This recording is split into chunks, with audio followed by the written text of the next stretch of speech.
everybody. Welcome back to Crime Weekly. I'm Stephanie Harlow. And I'm Derek Levasseur. So today we're diving into part 3 of the Darlie Routier case with her 2 sons, Devon and Damon, being stabbed to death in their family home. Darlie also had some wounds. So this happened in the early morning hours of June 6th, 1996. It was 6-year-old Devon Routier and his 5-year-old brother Damon who were brutally stabbed to death, and what followed would become one of the most scrutinized investigations in Texas history.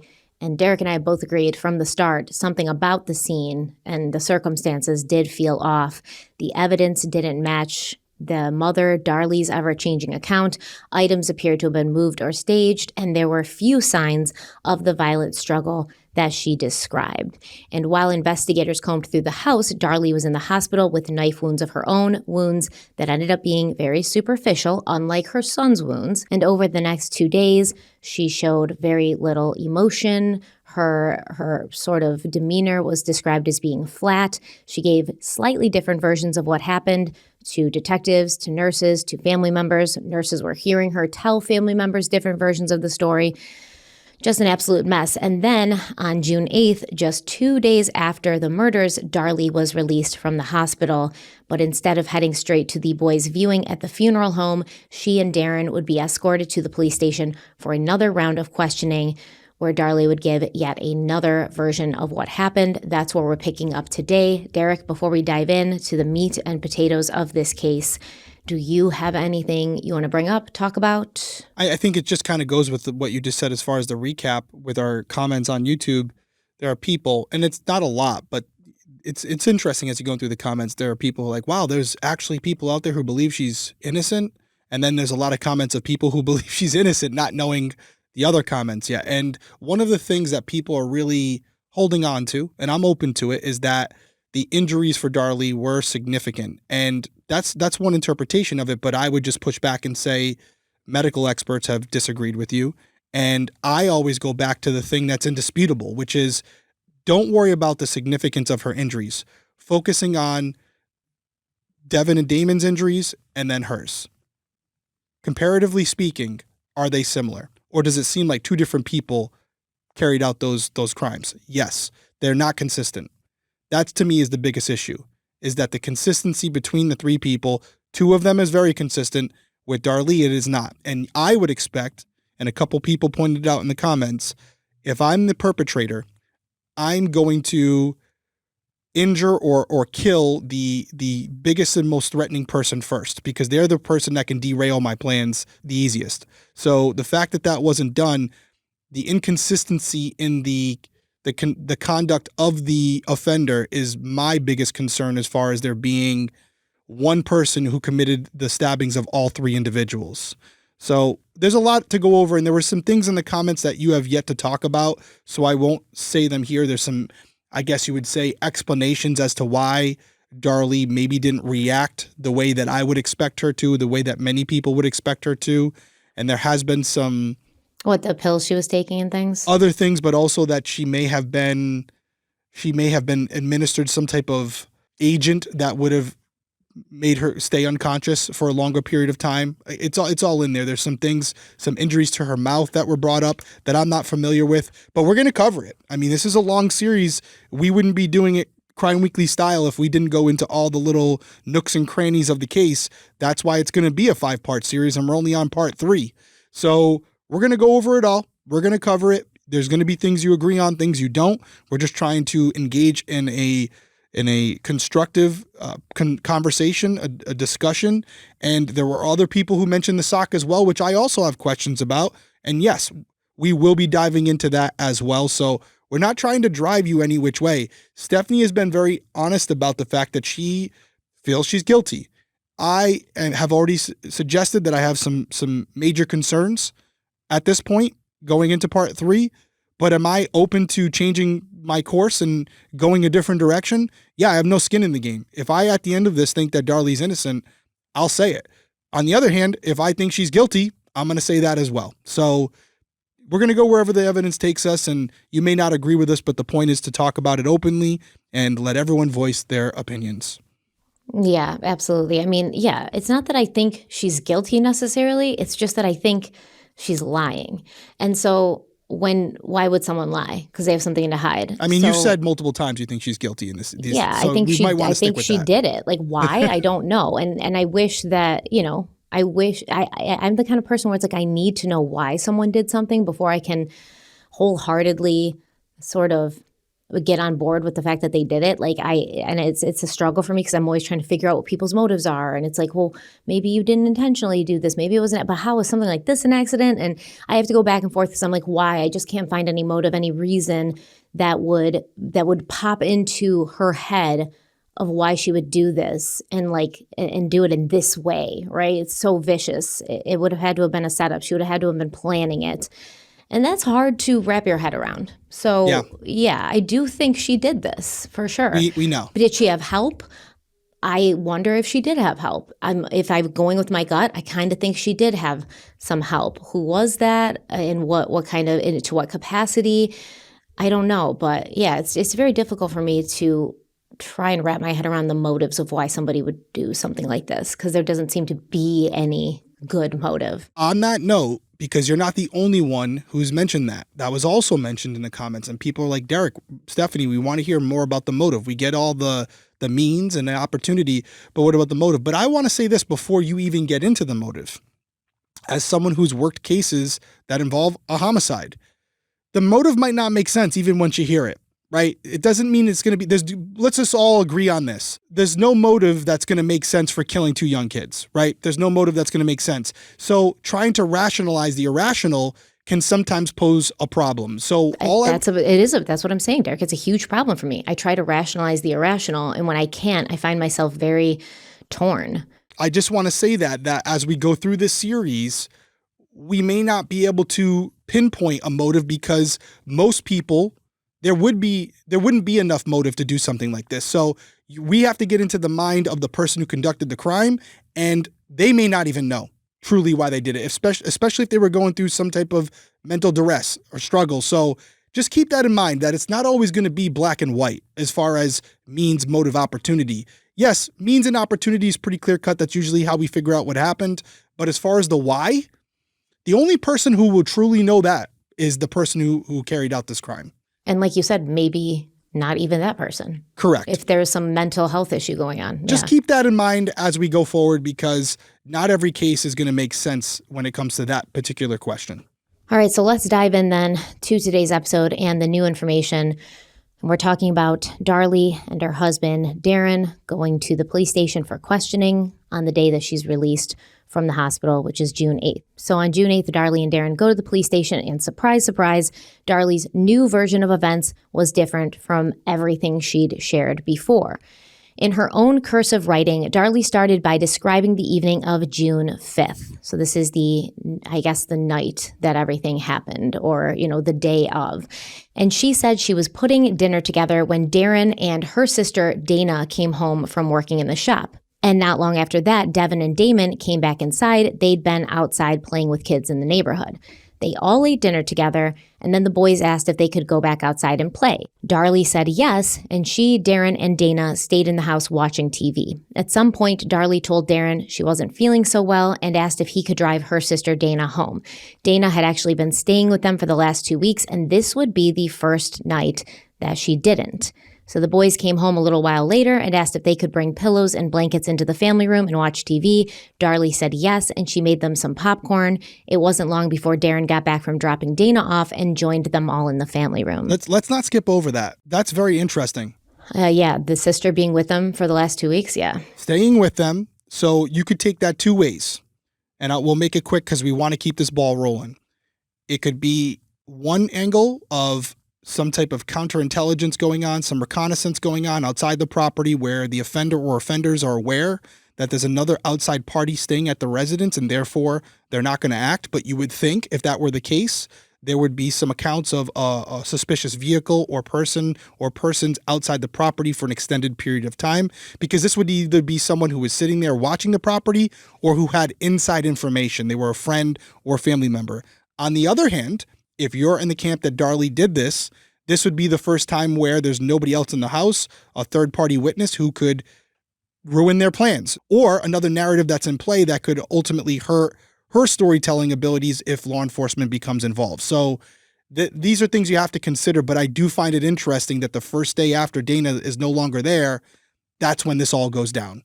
Pretty big coincidence. If this is some random act of violence where this is a robbery gone wrong or something, the fact that they chose this particular night, that is very interesting. Yeah, it's very lucky for them, the offender, right? Very lucky, and very lucky for Dana, obviously. Yeah, allegedly. So the first place my brain went to was this was set up. This was the first time she could strike when there wasn't somebody there to sort of counter her story or to have an eyewitness or an ear witness there. I think that's a reasonable assumption to come to for most people. Okay, so now Darlie and Darren are in the family room with their children. Drake started getting fussy, so Drake's the baby. Yep. Darlie made him a bottle, and Darren fed him while the other boys fell asleep. When Drake was done eating, Darren took him upstairs to his crib and then came back down to talk with Darlie.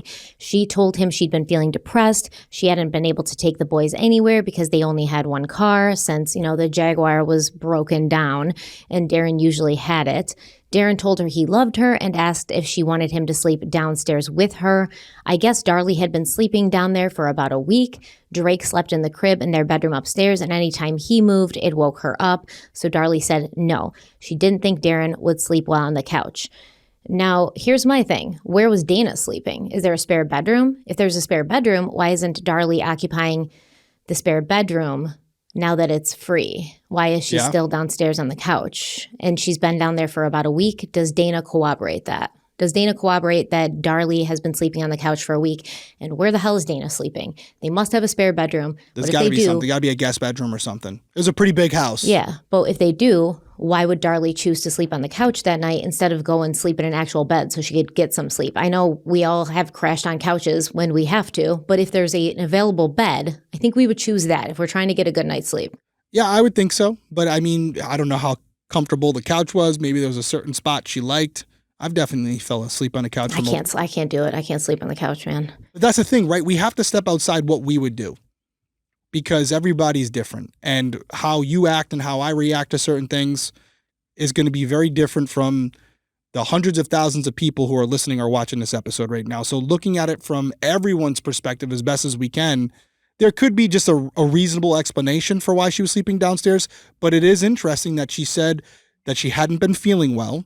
And your words exactly were depressed, and she was maybe choosing to sleep on the couch because she wanted to be alone. She wanted to be away from everyone. This is all speculative. Can I bring something up that I noticed? Yeah. So Darlie says she's been sleeping on the couch for a week because Drake slept in his crib in their bedroom upstairs. And anytime Drake would move, it would wake her up. Right. So Darlie's getting woken up by a baby moving in his crib. Ooh, I know where you're going with this. But not your two children being stabbed to death in the same room as you? Great observation. Great observation. Now, the counter to that is going to be what we'll discuss either tonight or I don't know when you have it planned, but there are people out there who have an explanation as to why she wouldn't have woken up during these attacks. I don't know if I believe it or not, but we're going to talk about it and we'll go from there. But there is an explanation for that according to some people, and we will get there at a point during the series. Yeah, of course. We are definitely going to talk about that and the theories surrounding that during the series. Of course, we have to. Yes. We have to address that. All right, so Darren and Darlie are in the family room. Darlie says, no, you don't have to sleep down here with me, blah, blah, blah. They laid together for a little while on the couch, and then around 12:30 or 1 a.m., Darren went upstairs to bed. Darlie then wrote about what happened next, stating, quote, after a while, I started to get sleepy. The next thing I wake up and feel a pressure on me. I felt Damon press on my right shoulder and heard him cry. This made me really come awake and realized there was a man standing down at my feet walking away from me. I walked after him and heard glass breaking. I got halfway through the kitchen and turned back around to run and turn on the light. I ran backwards towards the utility room and realized there was a big white-handled knife lying on the floor. End quote. So this is different than she told the original police officer. She said she woke up and the man was standing over her and, was stabbing her. She woke up to that, but now she's waking up and there's a man standing at her feet walking away from her. And she, like in a trance, I guess, gets up and walks after him. Yeah. I don't know. How does she know that this man's not Darren? It acts like it kind of seems like she just kind of rose like in a trance, like a sleepwalking thing, and just followed, because she didn't run after him. She didn't say, hey, what are you doing? She just was like, a man was walking away, and so I stood up and I followed him. And it doesn't make any sense. So Darlie then went on, quote, it was then that I realized I had blood all over me, and I grabbed the knife thinking he was in the garage. I looked over and saw the door shut to the garage, so I thought he might still be in there, and I yelled to get Darren. I ran back through the kitchen and realized the entire living area had blood all over everything. I put the knife on the counter and ran into the entrance, turned on a light and started screaming for Darren. I think I screamed twice, and he ran out of his bedroom with his jeans on and no glasses and was yelling, what is it? What is it? I remember saying, he cut them. He tried to kill me.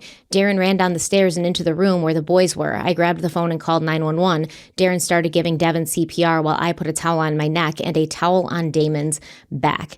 End quote.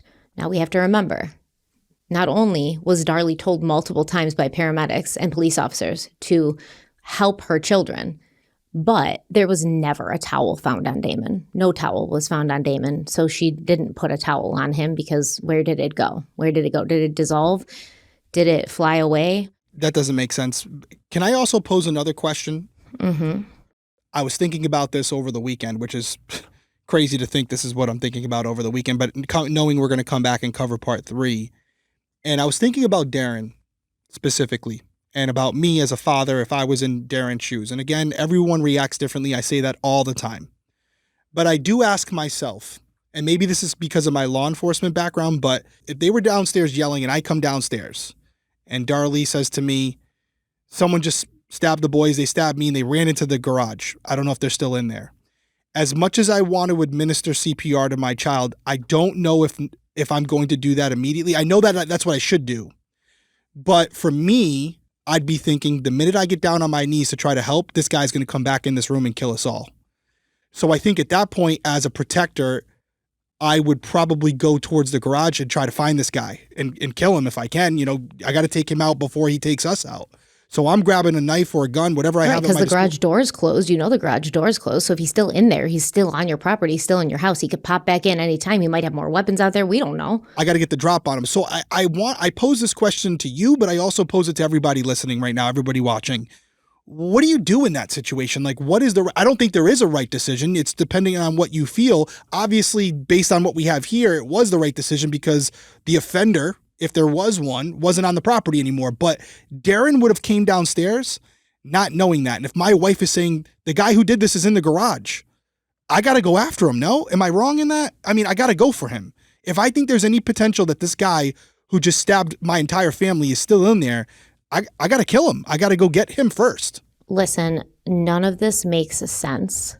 The stories of Darlie have changed so many times and with such small, minuscule details that at this point it's impossible to even keep up with the tiny little ways that they've changed. But I do believe the tiny little ways that they've changed are important.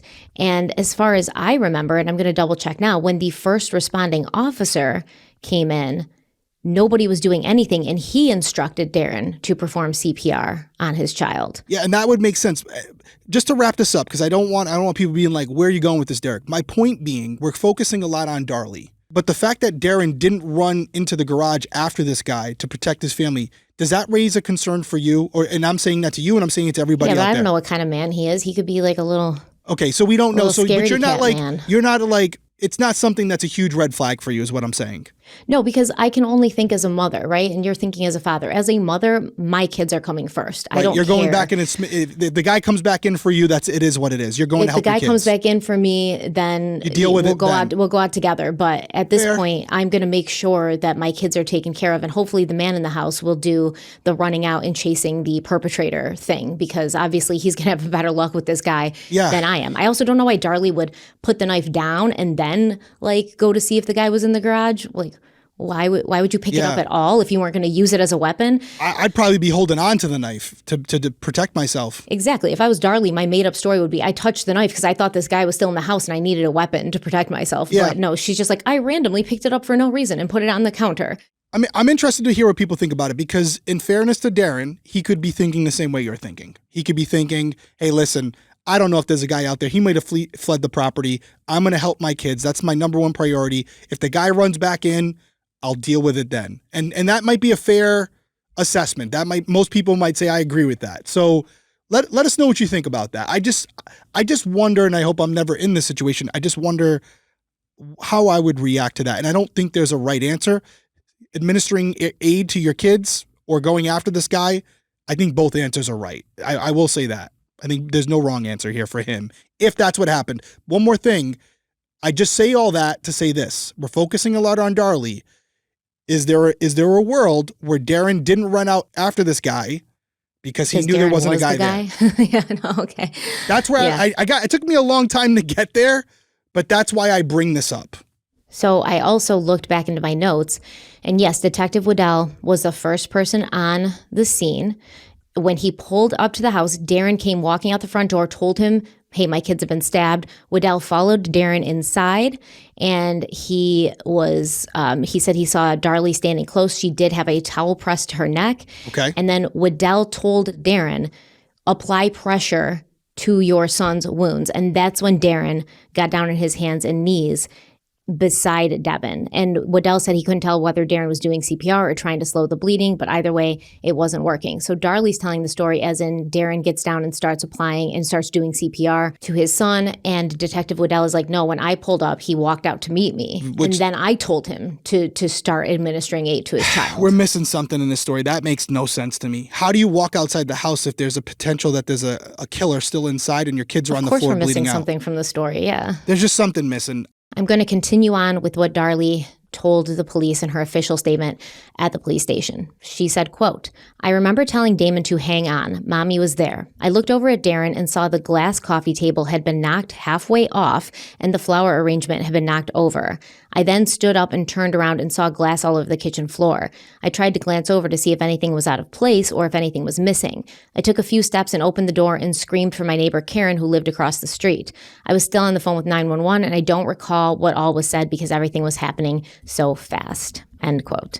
Darlie said she went back to Damon, and by then, she said he had stopped moving. She wrote, quote, the police walked through the door. The paramedics came and tried to work on the children. Darren was screaming, who did this? Who did this?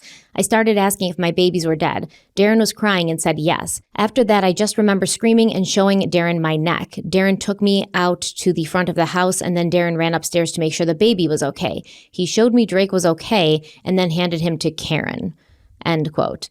Darlie finished up her statement by writing, quote, I remember them holding a towel on my neck and wrapping my arm, and then they put me in the ambulance. Darren got in, but they told him he needed to leave so they could take care of me. I remember getting to the hospital and then them telling me they were taking me to surgery. They took off my necklace and put me to sleep. I woke up minutes later. The detectives were there asking me all kinds of questions, end quote. She's missing the whole chunk of when the police, the first responder, the Detective Waddell showed up and asked her multiple times to apply aid and to put a towel on her bleeding child, who she says was not moving. But according to paramedics and first responders, when they came in, he was. So once again, she's just kind of skipping over to, I think, the things that she feels safe talking about. It's like 1 minute she's on the phone with 911. The next minute she's being taken out the front and getting put into the ambulance. And all the stuff that happened in between is not being talked about. Yeah, I think context matters so much here. And I said it last episode. I'll say it again. Please do not go look at those photos of those two beautiful boys. Do not go do it. They shouldn't even be out there. I don't even know how they're on the internet, but don't go look at it. Again, take our word for it. They're horrific. And so I say that to say this. If that's what you're seeing and those are your children, at no point am I looking over at my husband or my wife and saying, hey, but look at the injury on my neck. Look at my neck. Yeah, I agree. Completely.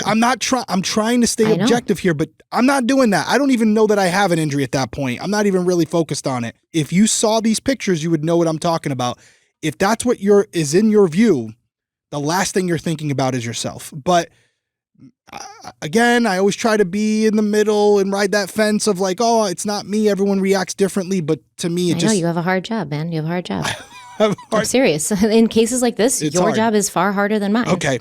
We can keep rolling, but context matters. So when you hear her written statement and you compare it to the scene that she was in when carrying out those actions, it's very difficult to process for me. After giving her written statement, Darlie was asked to draw a diagram of the house and explain what happened while pointing to it. We're going to put that diagram up on the screen, so if you're watching on YouTube, you can follow along with us.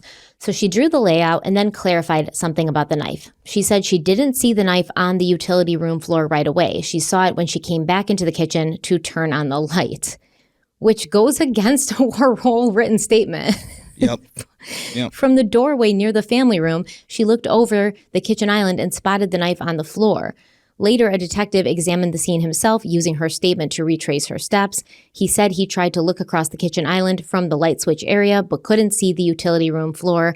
The island was too wide, and he was taller than Darlie, so if he couldn't see it, she probably couldn't either. So in this diagram, she's got an X, and it says, about where I first saw a man. But in her written statement, he was over her. She's sleeping on the couch, and he's at her feet, walking away from her. Right.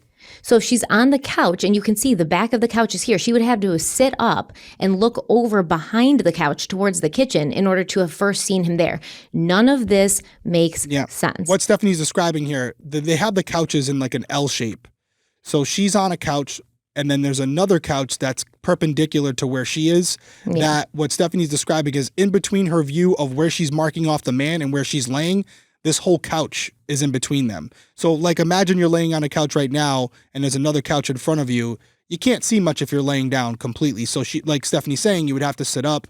It's not aligning. You'd have to sit up. You'd have to look kind of in an unnatural. And she said she saw him at her feet walking away. So yeah, this is a lot further away. If I'm looking at this diagram, he's going to be standing maybe between the couch and the end table, the other couch that she's not laying on, and the end table. That's where he would be if he was at her feet and she could see him walking away. And by the way, she'd draw her body, the position she was in, and her feet would be at that side exactly the way you're describing, and yet this guy is nowhere near her. He's on the other side of the second couch. Yeah.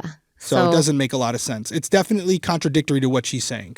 And the whole knife thing, like in her written statement, she said she followed him and she heard glass crunching, and that's when she saw the knife and she picked it up. But now she's saying when she's drawing the diagram, oh, actually, I first saw the knife after I went back into the kitchen and turned on the light, and then I saw it over the kitchen island. But the police are saying, no, I'm taller than her. I stood there. I would not have been able to see the utility room from this location. And if you go back to that diagram, I mean, I don't have a diagram of the kitchen, but you can tell that there's a big like kitchen counter. It's called the kitchen bar.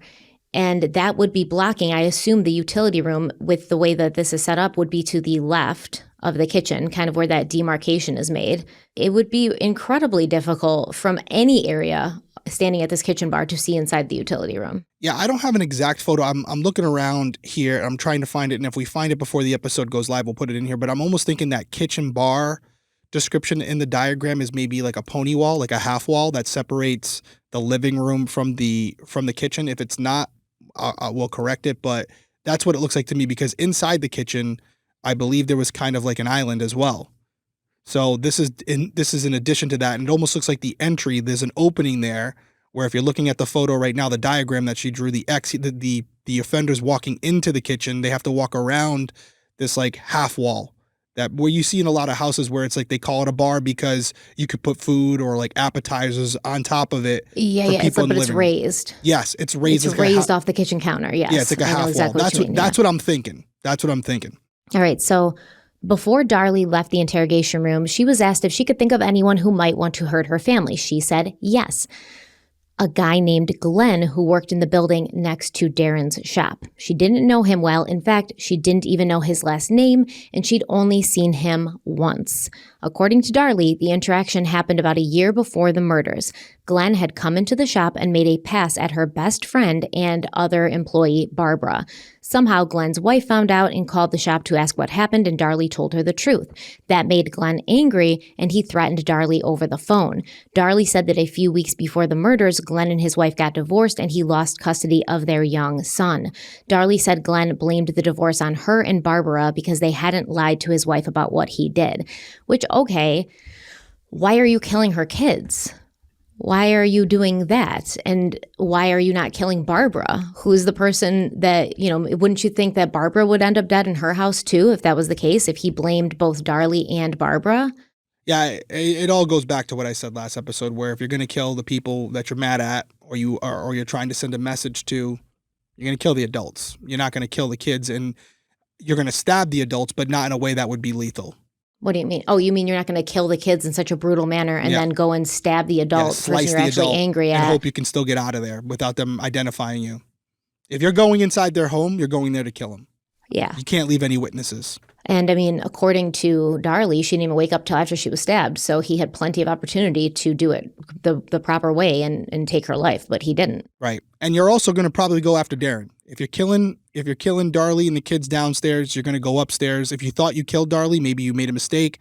You're going to go upstairs and finish the job. And even if we're talking about like, oh, maybe he wanted Darlie to stay alive so she could like feel the loss of her family the way that Glenn had to feel the loss of his family. Well, Glenn lost his wife and his daughter. So wouldn't he have killed her kids and her husband and all three of her kids? You know, if that's the message he's trying to send, why would he go in and do it half-assed when she was sleeping through the whole thing, you know? And speaking of sending a message, you don't know as the killer, when you go in there, if the wife and kids are going to be downstairs separately from the guy you're trying to send the message to. More than likely, I think everybody here would agree, if there's a married couple living in this home, they're probably sleeping in the same bed.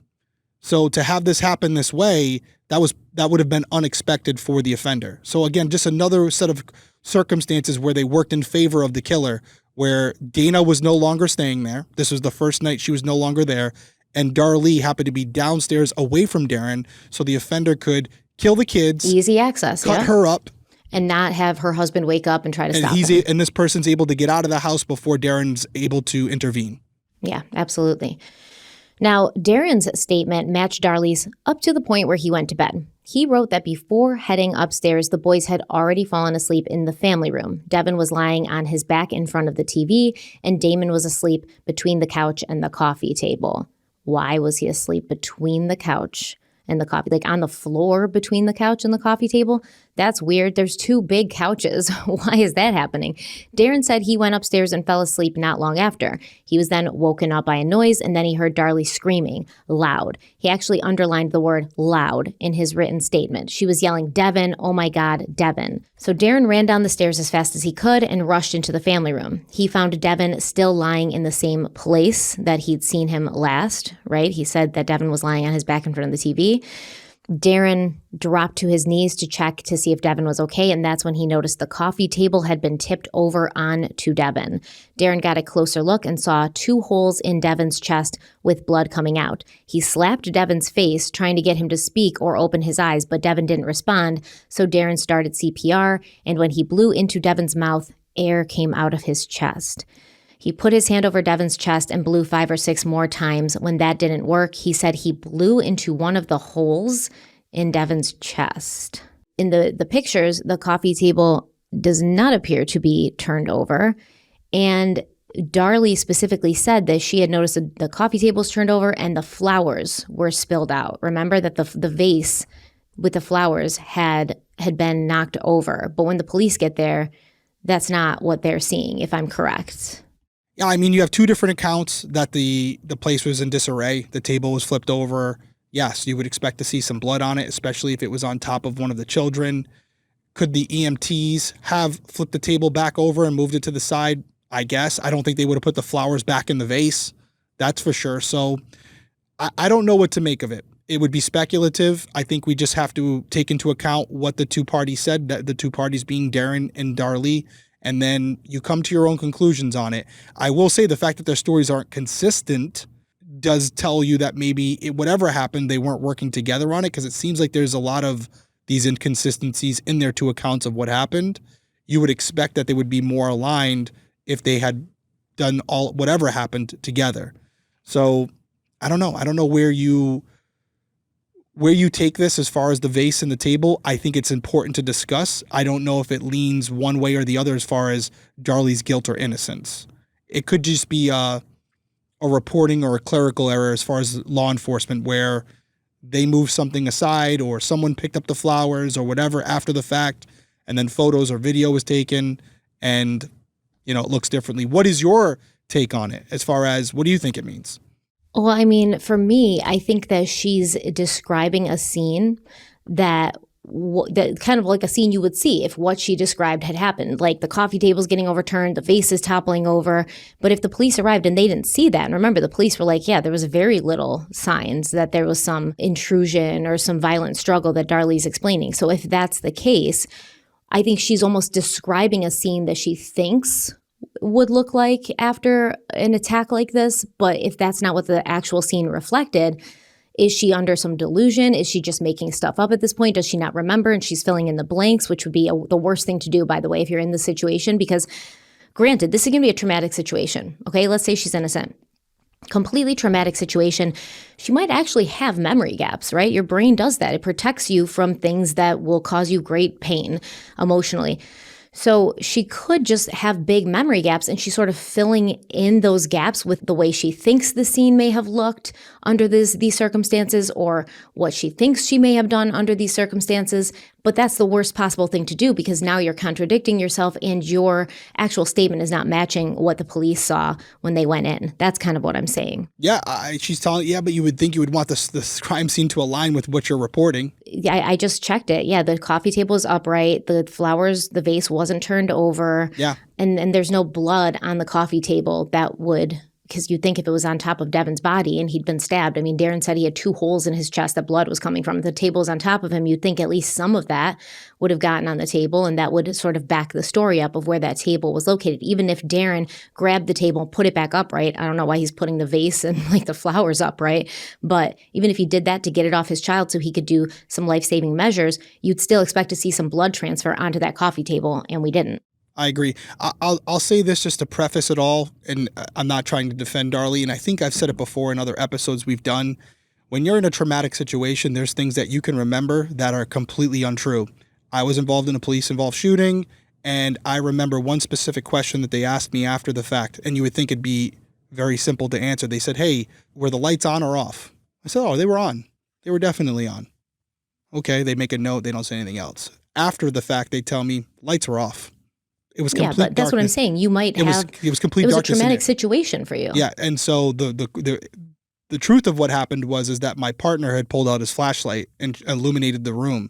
But if you had given me $1 million and said, Derek, it's yes or no, right? Really simple. Because in your head, you're thinking, I could see these things. I could see it was not complete darkness, so the lights must have been on. And most people would think I would have a pretty good memory of what happened, right? And I got it wrong. So I say all that to say, you could feel a certain way about Darlie, and we have to evaluate each piece of information. For me, this is not like a smoking gun where it's like, oh, she got this wrong. She's definitely guilty. Now, in totality, with a lot of other things that we're talking about, does not look good. But if it was only this, if everything else aligned and you said to me, Derek, they said the table was flipped over and it wasn't, I wouldn't go, oh yeah, she's guilty of a crime. Mm-hmm. So that's the only thing I say as we go forward. Okay, now here's another thing. At that point, Darren saw Darlie on the phone with 911, so he ran to Damon, who was lying in the hallway between the wall and the side of the couch that was parallel to the kitchen. Damon didn't have a pulse, and Darren couldn't tell how badly he was hurt because Damon was still wearing a shirt. Right then, the first officer came through the door, and Darren told him the boys had been stabbed, while Darlie said the intruder had gone out through the garage. Darren then ran upstairs, threw on his pants, and checked on Drake, who was still in his crib and unharmed. Darlie says the first time Darren came down, he had his jeans on. She specifically said that in her written statement. Then he ran upstairs to check on the baby, brought the baby back down and was like, he's okay, see. But he had his jeans on when he ran down. We've talked about these jeans before and how it's like, why it's weird that you'd be sleeping in your jeans. According to Darren, he wasn't. He had to run back upstairs and put his pants on. Darlie says she saw him come down in his jeans the first time. Right. That's not what Darren says. Additionally, Darren is saying that he was in the house and the first officer came through the door, where the first officer testified that Darren walked out to meet him. Yeah. Yeah, this goes along with what I've been kind of saying all episode, which is not everything's going to align. People make mistakes. But if you're in the camp of Darren and Darlie conspired together to do this, I think that theory is losing steam the more and more we go. The more their stories diverge. Their stories are complete contrast. Because they'd get them points. straight. And you would think that if this was a premeditated crime, they would have their story worked out pretty easily, and they didn't. So to me, if you believe Darlie's involved, it's less and less likely that Darren is as well. On the other hand, if you think Darren's involved, it's less likely that Darlie's in on it as well. So I think it's one or the other or neither of them. That's interesting. That's interesting. I actually want to make a note about that because that made me think of something, but we're not going to talk about that now. If something else changes that, I'll come to it. I mean, it could also be a premeditated act where the two criminals just didn't completely flesh out what they were going to say after the fact. That's also possible. I mean, what do I always say? If they were smart, we wouldn't catch them. Yeah, and these are not career criminals. They're not career criminals, so maybe they didn't work out the details of what was going to happen. But as we continue to go, we're in part 3 now. There are cracks in the foundation of Darren and Darlie work together on this. So the next part of Darren's statement is difficult to make out, but it seems like he wrote that he panicked and he didn't know what to do, so he ran across the street to their neighbor Karen's house to get help. She was a registered nurse, and he hoped she might be able to save the boys. Karen came over, but by the time she got there, the paramedics had already arrived. Darren said that's when he realized Darlie had been hurt too. He tried to ride with her to the hospital, but the paramedics told him to stay behind so he could talk with police and answer questions. Now, by the time Darlie and Darren were finished giving their statements, they were already 2 hours late to the boys' viewing. Their family was gathered at the funeral home, but they had to wait for the police to finish before anything could begin. Everyone stood around waiting for Darlie and Darren to arrive. When they finally walked in, they approached the boys' shared casket. Darren later explained that Devon and Damon were buried together because, quote, they died together and they went to heaven together, end quote. After seeing her sons, Darlie started screaming, and her Aunt Sherry later testified, quote, it just tore our hearts out. We could feel her pain, end quote. So this, I think, is an appropriate reaction. Yes.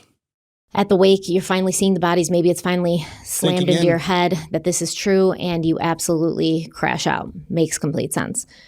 The following day, June 9th, Pastor David Rogers officiated the boys' funeral. He later testified that Darlie grieved and she cried and acted just like dozens of other people I've seen who have lost loved ones. From his perspective, she was reacting like any heartbroken mother. But a few things happened during the service that have left people with questions, like the fact that Darren and Darlie played Gangster's Paradise by Coolio during the funeral because it was the boys' favorite song. A lot of people couldn't understand why 2 young kids would be allowed to listen to that song, let alone have it played at their funeral. I object. That's a great song. I agree. I don't agree with you. You don't agree it's a great song? I agree. It's a good song, but I don't agree that they should have been listening to that song. And like, I get it. They really like that song, but they didn't like any other songs that would be maybe a little bit more appropriate to play at their funeral and their wake. Like, they didn't like any other songs. It was just solely loyal to Gangster's Paradise. That's it. As I walk through the valley of the shadow of death, this is not appropriate to play at their... Because I've been, yeah. So long that even my mama thinks that my mind is gone, but I ain't never crossed a man that didn't do. I know, I got it. That's a great song. Okay. Not for kids. Not to play at their funeral, man. That's weird. Maybe I just have a soft heart. I don't know. I mean, there are songs that I'm listening to with my kids in my car right now that I will tell you are not appropriate. And there's been multiple times where I got to look at Peyton and go, Peyton, the one without the E, girl. And, you know, explicit. There's an E at the end of the song. Yeah. But she's like, oh, my bad. I clicked the wrong one. So is it appropriate for at the funeral? I know. I'm with you. I wouldn't. Like, there's not a song that even reminds you of them or another song they like. Come on. I wouldn't play it. But I mean, to me, it's like, this is like nitpicking. Oh, come on. All right. Darlie said, Darlie said, what's the problem here? Okay. I got that song stuck in my head now. I know, me too. Maybe we can sing it at the end in full. You guys don't want that. They'll never come back. The channel will be over. Darlie said that the kids didn't know the lyrics. They just like dancing to the beat. Yeah, get that. Nah, man. Come on. The lyrics are everything in that song. It's like the most inappropriate song. I'm 41 years old and the lyrics still don't mean anything to me. I don't know. Like, why aren't we just playing DMX then? It's weird. So hey, we're going to start blasting that out? I mean, because that's another great artist. I know. Some bangers.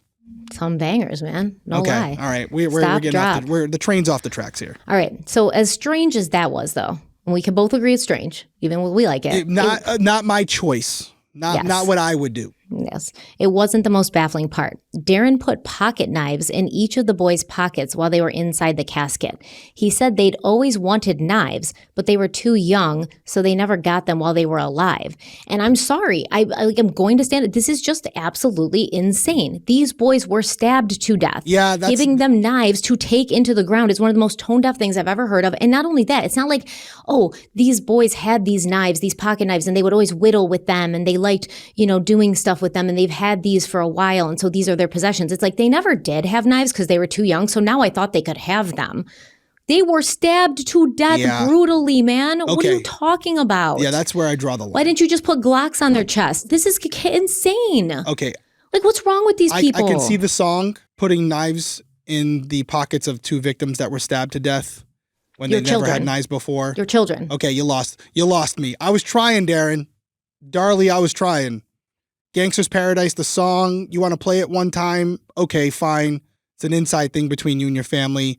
Putting knives in their pockets when they were both stabbed to death brutally.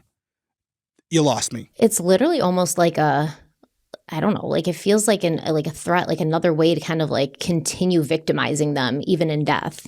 And it's very, very disturbing. I don't know if that was the intent, but it definitely is tone deaf. You said it right. It just doesn't make sense. I don't think anyone would go, yeah, that's a good idea. Do that.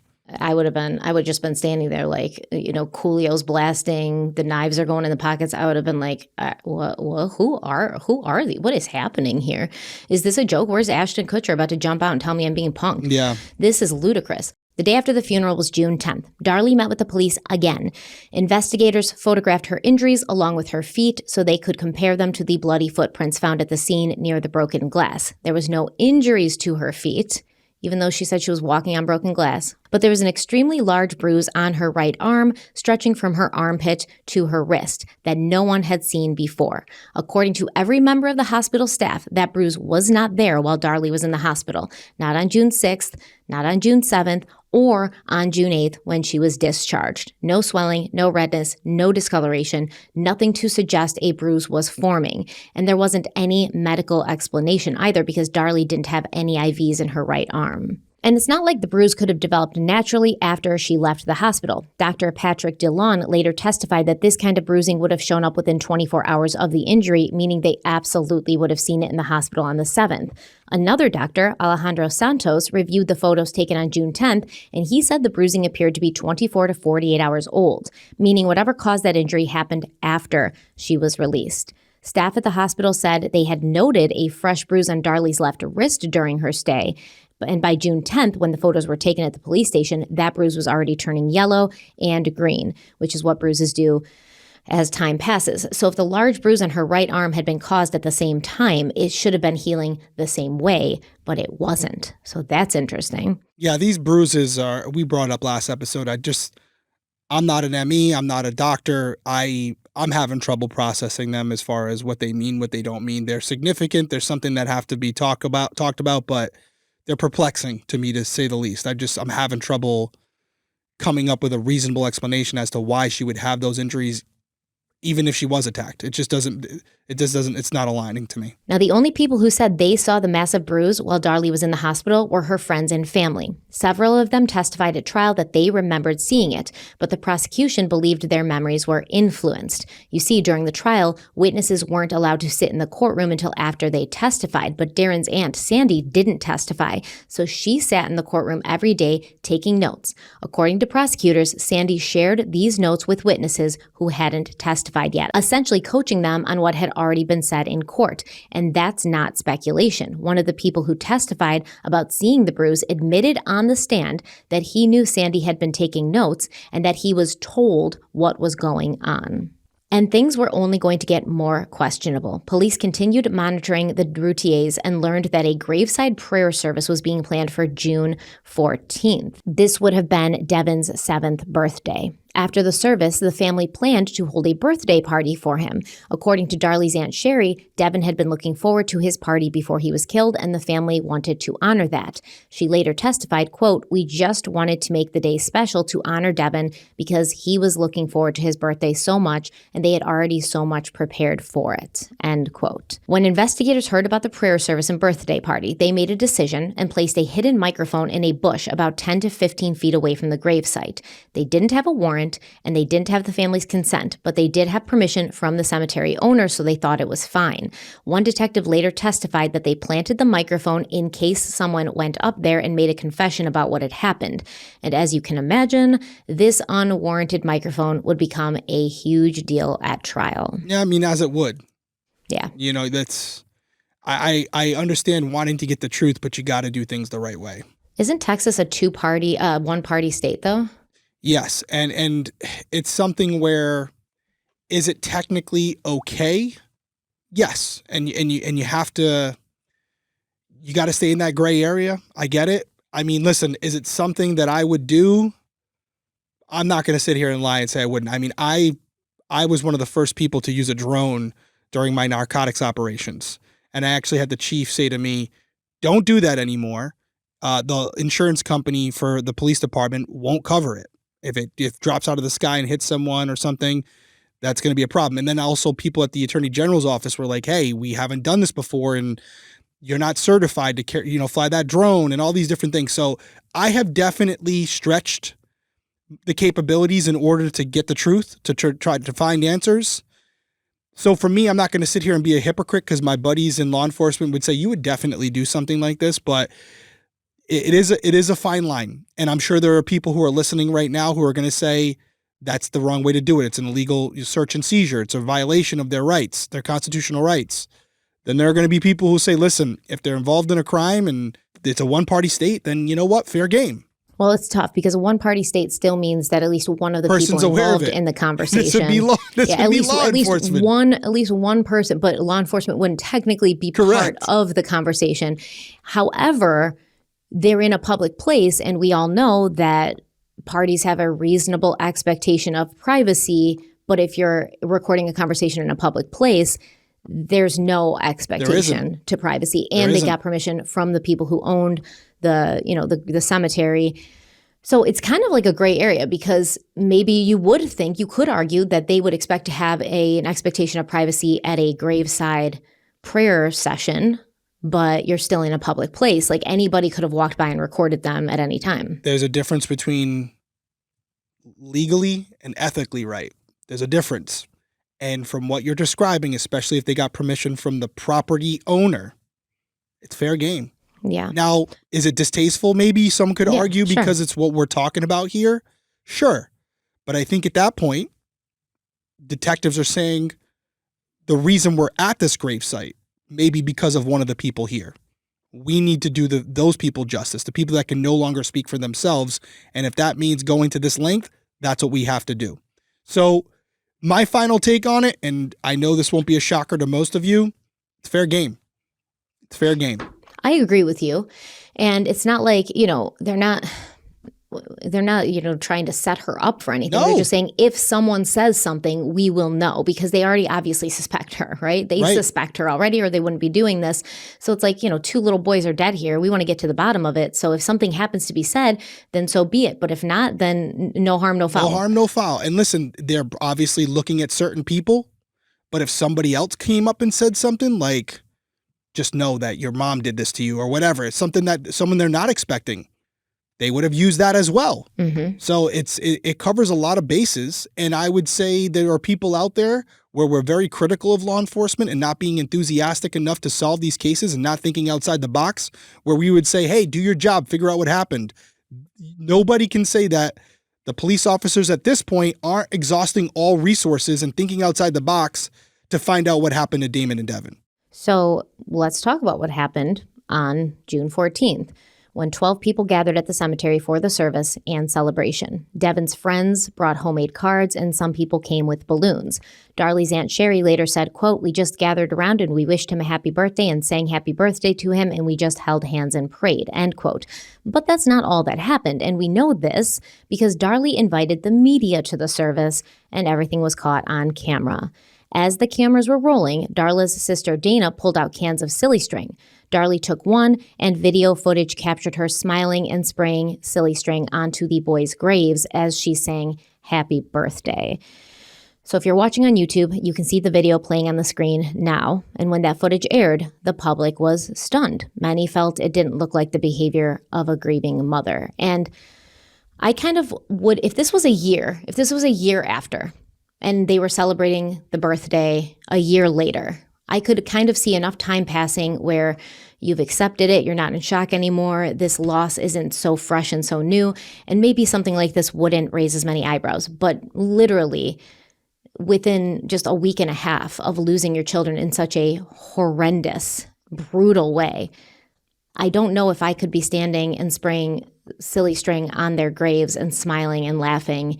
I don't know if this is something I could have done at this point yet. I don't know if I would have been ready emotionally and mentally to take part in something like this. Maybe on the year anniversary, like his birthday the next year, maybe, but I don't know.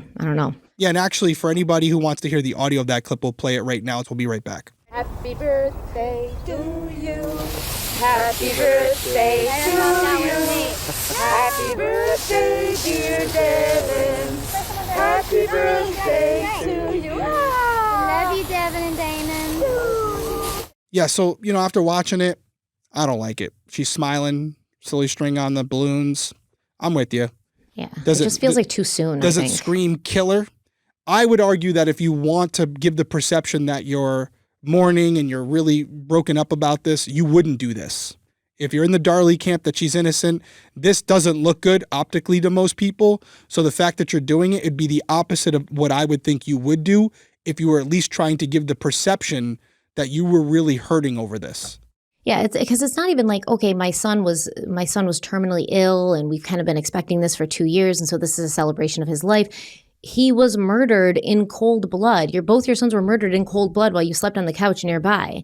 This is like, and the person still hasn't been caught, allegedly, the person who did this. So this is not a celebration time. This is a mourning time, letting the police do their work, figure out who did this, get some answers, get some conclusion. And then maybe a year later, yeah, if you want to do the silly string, the balloons, whatever. But it just feels weird. The other thing I'll say, just in line with what I was saying earlier, we're talking about Damon and Devon and how they were killed.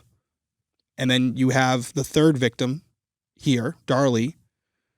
Less than a week, she's up and moving. So anybody who's saying these injuries were super significant, I'm sure she's got some cuts and bruises on her and all that stuff, but she's up and moving, and the two other people are in the ground. So again, just to that polarity of where it was for them and where it is for her. Very different. Yeah, absolutely. So after the silly string cans were empty, Darren and Darlie were both interviewed by the media, which, once again, this is weird. It's so soon after this happens. I'm not talking to anybody. I'm letting the police do their jobs and figure out who did this. It's not like the kids are missing and you're trying to raise awareness. You sit there and be quiet and mourn and heal while the police figure out who did this to your kids. So for the first 4.5 minutes, they shared memories about Devon and Damon. Then the reporter asked, quote, "Let me ask you, why the confetti? Why the balloons? Why the happy birthday song?" End quote. And here's what Darlie said in response. Well, because even though we're sad because Devon and Damon aren't here, we try to hang on to what we can to get us through these times. And if you knew Devon and Damon, you would know that they're up in heaven and they're up there having the biggest birthday party that we could ever imagine. And they wouldn't want us to be down here being sad, even though our hearts are breaking. I know that Devon and Damon would want us to be happy. They wouldn't want us to be crying, and they wouldn't want us to, not to be happy. They would want us to celebrate as if we were with them, and in a way they are with us, because they will always be with us. No matter what we're doing, no matter what we're thinking, they'll always be a part of all of us, and not just Darren and I, but they touched a lot of people. So first off, I can see the cut on her neck. That's you can see that there. It's a significant cut. Doesn't look like there's any stitches or anything in it. So that does align with being more superficial. I'd also want to know, I know this might be reversed or mirrored because of the camera, but the fact that it's in that downward angle could suggest that it was self-inflicted, right? I mean, just that angle, I would like to know if she was left or right-handed, but even if she wasn't, even if it was in the opposite side, it could still... And she went up, yeah. Yeah, it could still align. It could still align and still make sense it's that she did it. It's not a straight cut like someone was standing above you. Right, standing above her, which is not in line with what the offender did to the two other victims, right, in this case, but I've said it like 17 times. And then as far as her just reaction, I'm going to keep falling back to the thing I always say.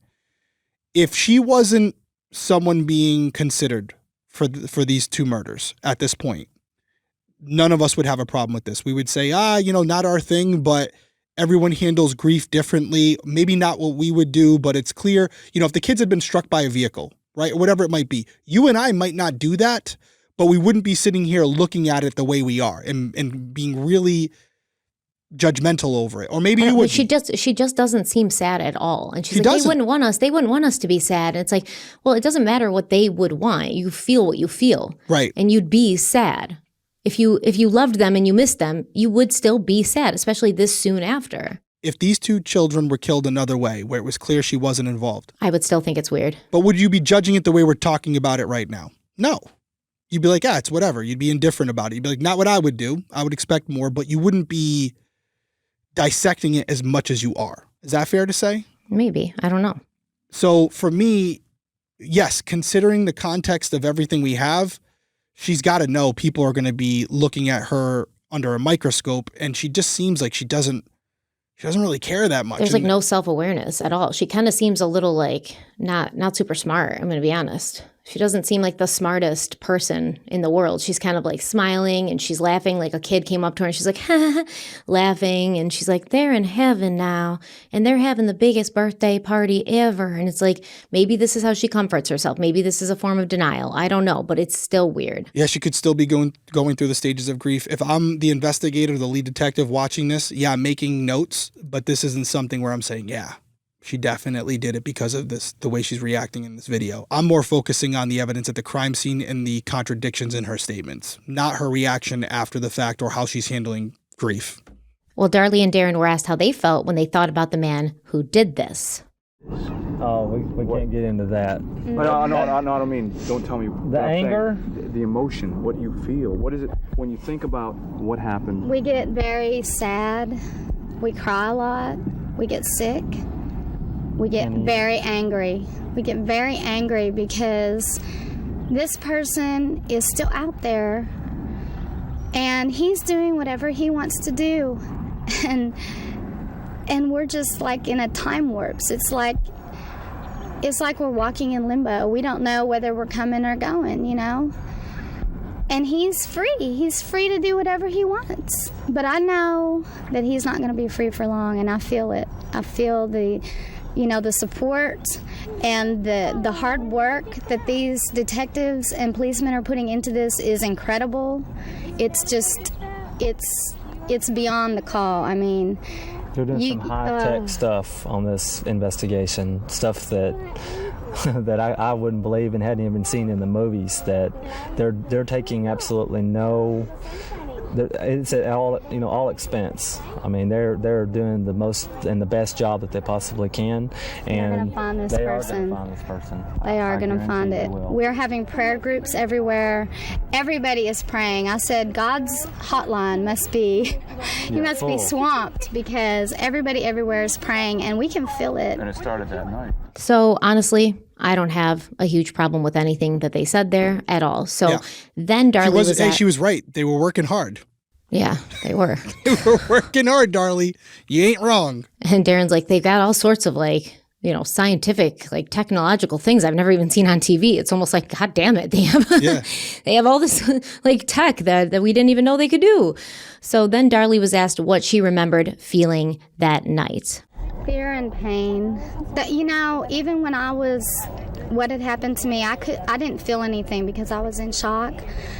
But I wasn't thinking about me. All I was thinking about was trying to save the babies. I mean, Darren and I tried to save the babies, but it was too late and the babies were gone. But we tried, and we have to live with that forever. We have to live with what we saw in their eyes.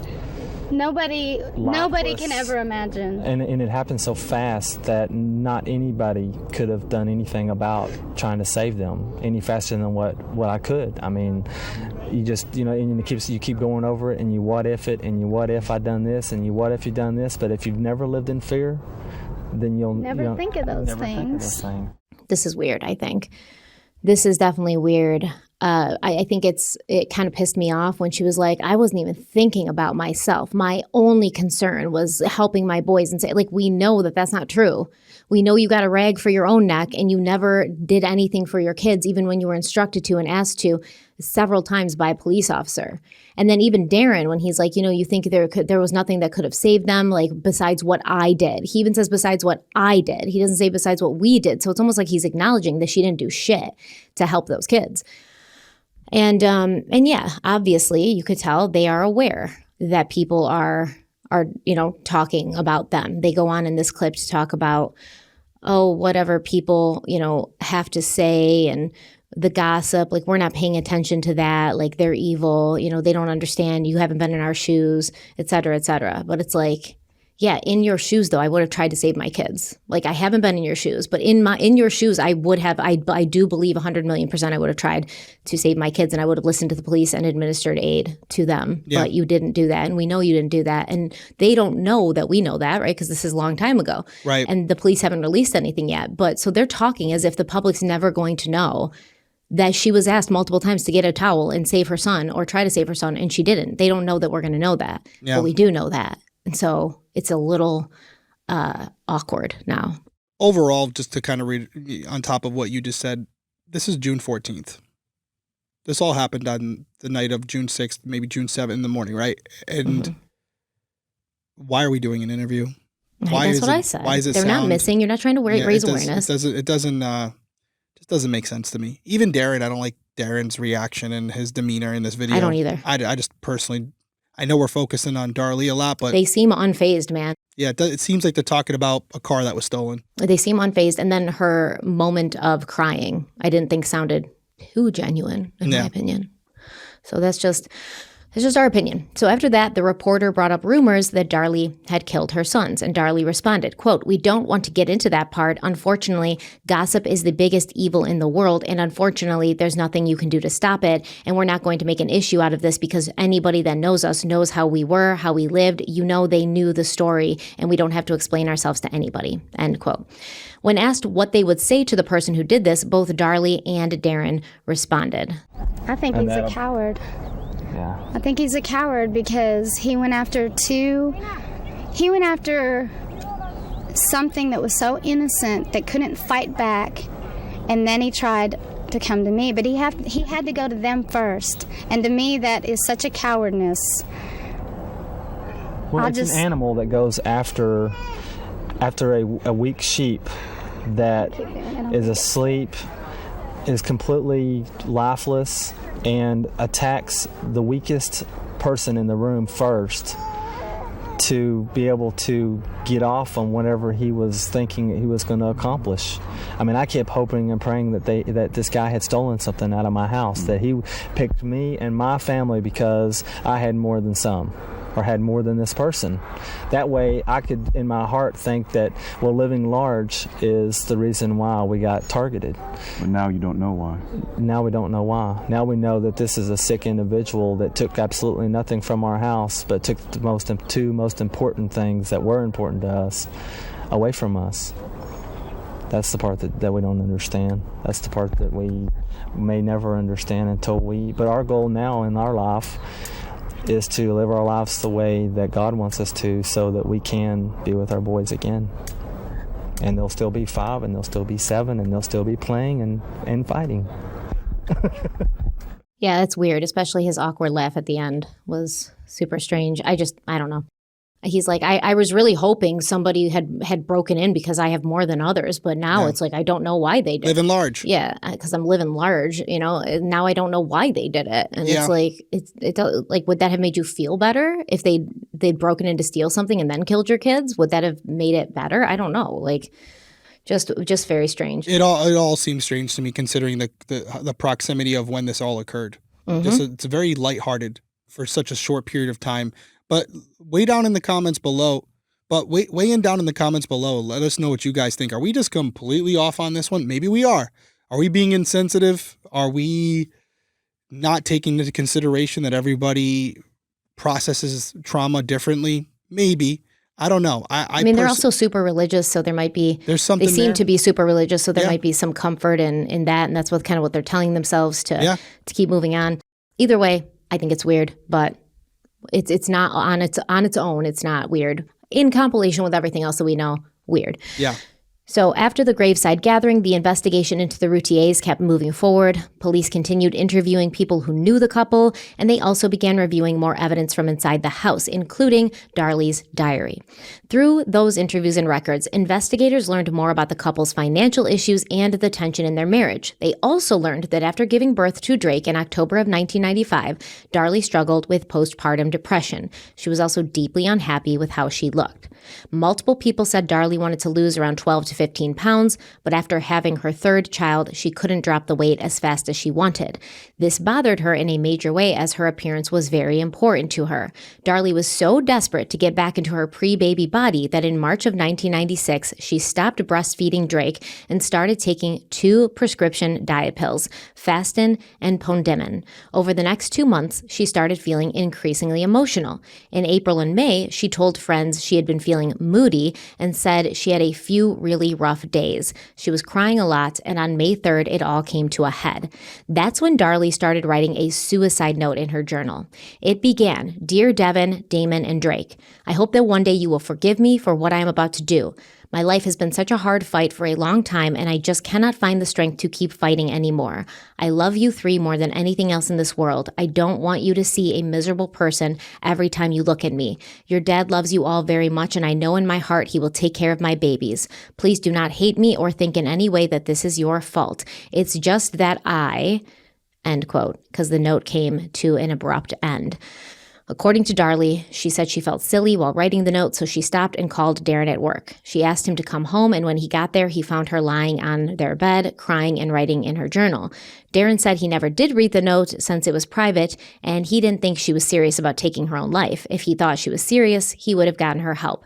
He said they, quote, had a good, long, hard cry, and then he went back to work. Darren said the next day was a whole new day, and everything felt fine again. Darlie got her first period in over a year, and according to Darren, she was back to being herself.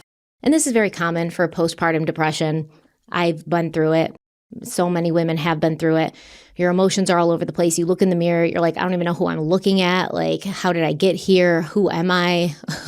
Who are these people around me? Your emotions are all over the place. And so, yes, someday you can be crying and writing in your journal, and the next everything could be absolutely fine. And this was also the 90s. Postpartum depression was just not that well known or well studied or well understood. Well, listen, the real thing, and it happens to a lot of people, like you said, there's nothing wrong with it. But from my perspective, as we're looking into the journal entries, and we can see how low she really was, to the point where she was considering taking her own life. And that is as low as you get. And so when you're in that mindset, you know at least a certain level of where they are at that point, what's crossing their minds, the thoughts that are going through their head. And so when you're looking back at the crime itself and you're saying as a detective, this is not adding up. This is not adding up. It doesn't, the whole offender theory, the evidence isn't supporting it. And then you look at the journal entries and you see that at least one of the people who were in that house were considering taking their own life at a point not too far before this. That is significant, because what other thoughts were they having that they weren't writing in the journal? That's the question you have to ask. So we've talked about Darlie's friend Barbara before. This is her best friend. She worked at Darren's company. She turned down this Glenn person, allegedly. But Darlie's best friend Barbara also heard about the suicide note. According to Barbara, though, she heard a different story. Barbara said Darlie told her she wanted to take her own life because sometimes she gets to feel really strange and she doesn't understand why. Things were getting to her. Sometimes she felt like everybody expected too much of her, and sometimes she just feels like she wants to end it all. Now, Darlie told Barbara she'd taken pills out of the wrappers and was planning to take them, but when Darren walked in, she shoved everything under the bed to hide it. Then their dog dragged the wrappers back out, and that's how Darren found out she was going to take her own life. Barbara encouraged her to get help, to talk to a counselor or consider medication. Darlie said she might go, but it doesn't appear that she ever followed through with getting help. Which also, once again, makes complete sense. When you're in that state, it's pretty much impossible to seek help on your own because you don't even know which way is up. You're definitely not taking care of yourself because you have this almost resentment towards yourself. You don't know why you can't get it right. You don't know why you can't be the perfect mother and the perfect wife anymore. And it's very confusing. And it does seem a little strange that she told her friend Barbara that Darren came in and then he found the pills, which is how he knew she was planning to do that, when in Darren's words, he just came home and, she had told him later that she was planning to do this and they had a good cry together. So does Darlie have a tendency of being kind of a compulsive liar? And when she retells stories, the details aren't always the same. Is this a part of her personality? Yeah, that's a great question too. Now, through the investigation into the murders of Damon and Devon, multiple people were asked what life was like inside the Routier home in the days leading up to June 6th. Some said the couple seemed totally normal, but one person's statement raised more questions than answers. Detectives spoke with a woman named Helena, who was Darlie's housekeeper and the mother of her best friend, Barbara. Helena said that on June 5th, she was dropped off at the Routier's house. When she walked in, she saw Darlie and her babysitter, Rebecca, but she didn't see baby Drake, so Helena asked where he was, and Rebecca pointed towards Darlie's lap. Helena looked up and saw that Darlie was holding what looked like a bundled up blanket, but it was really baby Drake with his face completely covered. Helena was worried for Drake, so she told Darlie to give her the baby, but Darlie didn't move. Helena asked again, and Darlie told her that Drake liked to be held that way. Helena said, quote, "Please give me the baby," and this time Darlie handed him over and went upstairs. Helena gently unwrapped the blanket from Drake's face, and that's when she realized the baby had been fully covered. She said his face was, quote, "very perspired, very red, and the lips were light blue," end quote. Drake started catching his breath and then began crying, and Helena held him until he calmed down. Not the best scenario to have somebody see days before your children end up stabbed to death. Helena is not going to lie to us. She has no reason to. And this is not a normal story. This is not something that you hear often. You don't hear about people who are there assisting you, babysitters, having to potentially save the life of a baby from their own parent right in front of them. And like you just said, considering the how close this was to what ends up happening, very concerning. But just this in and of itself could result in law enforcement taking your kid away from you. So this is troubling. So now you have the consideration of suicide and also an example from an outside party who has no reason to lie, witnessing a situation where Drake could have been killed. Accidentally, intentionally, you come to your own conclusion. But either way, Drake was in a lot of trouble based on what Helena observed. So, yeah, this is not good. And it seems like also the babysitter, Rebecca, because Helena's the cleaning lady, the babysitter, Rebecca, doesn't seem to have an issue with that because that same day, Helena, she said she had to intervene more than once to protect Drake from getting hurt. Oh, you're saying Helena's not even the babysitter. She's the cleaning lady? She's the cleaning lady, yeah. Wow. And she's the mother of Darlie's best friend. So at one point, she said he almost hit his head on the glass coffee table. Helena caught him just in time while Darlie and Rebecca laughed. Rebecca's the babysitter. Yeah. Another time, Drake almost fell out of his high chair, and again, Helena caught him before he hit the floor. Helena told investigators about the rest of the day, which she spent doing laundry, dusting, and vacuuming. She said she left the vacuum in the kitchen between the wine rack and the pantry. Then at one point, Darlie showed Helena some jewelry and said she needed $10,000. After looking at the pieces, they left them sitting out on the kitchen counter. Now, it's kind of interesting that she says $10,000 she needs. I know where you're going. And that's exactly the amount of the two life insurance policies together. What did she need the $10,000 for? Why that amount? Was she in trouble? What's going on? So I'm not even focusing on the amount. And as I'm writing this down, there's a couple things. I'm looking at a woman who is suicidal and at minimum negligent with the youngest child, right? Because there's a couple incidents in there with the high chair and the thing. The glass coffee table, yeah. It's negligent, right? But the incident that I'm focusing on is the blanket being wrapped over Drake's face. And then on top of that, regardless of the actual amount, although the amount is significant when we consider the insurance policies, at minimum, what we can take away from that conversation is that in Darlie's minds, there are financial problems and she's in need of money. How much money in totality, we don't know, but at least she's saying $10,000 according to Helena. And I have to assume, although I don't know how much information Helena had, she was probably not aware that there was a life insurance policy on the two children. Oh, yeah. Why would she be? Yeah. In those amounts. Or it was $5,000 per child, correct? Yeah. So more than likely she was not aware of that. So her throwing out this number that she was told by Darlie is extremely interesting in the totality of the investigation because this is information that law enforcement now has, but Helena wouldn't have. And what does that make you think of? What other cases does that make you think of? John Benet Ramsey, where the ransom note was the exact amount that John Ramsey had gotten as a bonus from work, the exact amount. And who would know that besides members of the family? Specifically, someone close to them. John and Patsy would know, or someone close to them. But I mean, I don't even know if you go bragging about your bonus at work to random people, especially when it's... I got to tell you, based on the conversations that Darlie and Darren were having with that interviewer, I don't think they kept much in house. I think they were, you talked in the earlier parts of this about them being, kind of showy and stuff like that, maybe a little braggadocious, right? That's definitely the case to me. I mean, you're telling an interviewer for a news network a week after your kids were killed that you were living large. Imagine the conversations they were having with friends and family. Yeah, but they're not going to tell the friends and family they have $5,000 life insurance policies on their children. I just think they're just talking in general about a lot of stuff, anything that involves money. They're those people I'm talking about? Of course. Everything. Oh, that's a nice boat you have. Yeah, I paid, this amount for it. Oh, this is a really nice coffee table. Well, it better be for $4,000. Those people, you know what I'm talking about? Yeah, I do. That's these people right here. Yeah, it does seem like that. So Barbara, who is Darlie's best friend, she arrived around 5:15 p.m. to pick up her mom, who's Helena, the cleaning lady, and she said Darlie seemed upset. She was pacing between the kitchen and family room, holding something in her hand, though Barbara couldn't tell what it was. The house felt so tense that Barbara and Helena left within 30 minutes, and as they were leaving, they noticed a black sports car. It stopped briefly, someone got inside, and then it sped off fast enough to scare Helena. While police were gathering witness statements, like Helena and Barbara's, they were also reviewing DNA results and forensic tests from the scene. And spoiler alert, the evidence did not back up Darlie's version of events. Let's start in the family room, where investigators found a bloody impression in the carpet that resembled the outline of a knife, about 18 inches away from where Devon's body was found.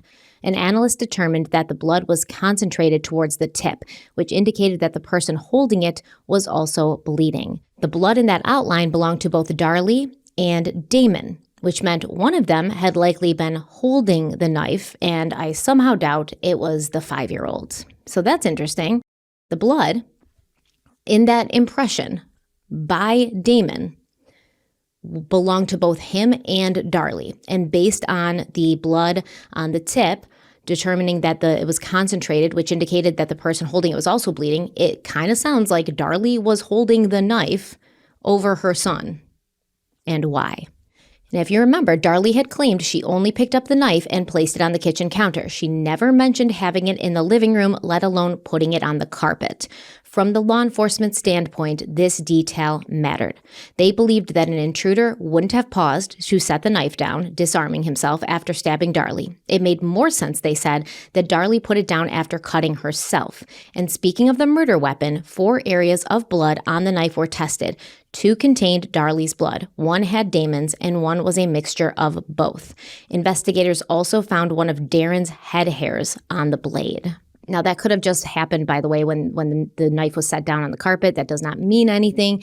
The knife was on a carpet. We know carpets hold everything. It's his house. It's his house. We would expect his hair to be all over that place. It's going to be everywhere. As gross as it sounds, your hair, is all over our house. I don't care if you just vacuumed, by the way. It's and everywhere. somebody's going to say, oh, Helena was there. She vacuumed. It doesn't matter. I want to get all the carpets out of my house because of this exact thing. They hold everything, dust, hair, allergens. I hate them. I hate them. I hate them. So it could have just happened when the knife was set down on the carpet. But to more about the impression, I'm not going to elaborate too much because I completely agree with the assessment of law enforcement. There's nothing I disagree with. I wouldn't expect the offender to put the knife down. If they did this was very quick. It was 1, 2, 3. They're not putting the knife down and, sitting over one of their victims before moving out. It's not happening. Mm-mm. I agree with everything they said there. It all makes sense. Not because I want it to be the case, but that's what makes the most sense. While on the sliding glass door in the family room, investigators lifted one latent fingerprint, which was too partial to identify. They also found 2 latent prints on the glass coffee table. We talked about that last episode, but neither of those was complete enough to make a match. Later, the prosecution would say both appeared to be consistent with a child. There was also blood on the vacuum cleaner, on the handle, on the body, and in droplets on the surface. Testing showed that Darlie's blood had dripped onto it while it was upright and again after it had been tipped over. On the kitchen floor, there were multiple roll marks from the vacuum cleaner wheels. These marks were made through Darlie's blood, and the pattern of the marks showed that the vacuum had been picked up and moved, then rolled again, suggesting it had been repositioned on purpose. Although Darlie told police she chased the man through the kitchen, consultant James Cron found no high-velocity spatter there. None of the blood in the kitchen showed signs of someone running or moving quickly through the space. Instead, investigators found a large amount of Darlie's blood in front of the sink. They believed she had stood there for a significant amount of time and possibly used that moment to injure herself. They also found bloody footprints in the kitchen that matched Darlie's. There was broken glass near and on top of the prints, but Darlie had no injuries on the bottom of her feet. What does that tell you? The glass was broken afterwards, after she ran through the kitchen with blood on her feet.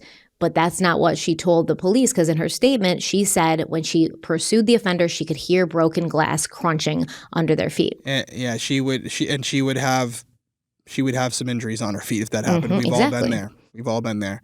Can I throw something at you without piggyback on everything you just said? Because again, I agree with the assessment. It's well thought out. Let me throw this at you that we haven't talked about yet. We have a woman who has at least at some point contemplated suicide. Is it possible that if she did do this, this was a failed attempt? What do you think about that? And then what? Then she killed her kids? She killed her kids first. Okay. And then she tried to kill herself, but she couldn't go through with it. Yep. That makes sense. Yeah, absolutely. Yeah. Right? I mean, I don't know why she would choose this way to do it. That's kind of where I'm at, because last time she was going to take pills, which obviously we all know is probably better than cutting your throat and slitting your own throat and bleeding to death.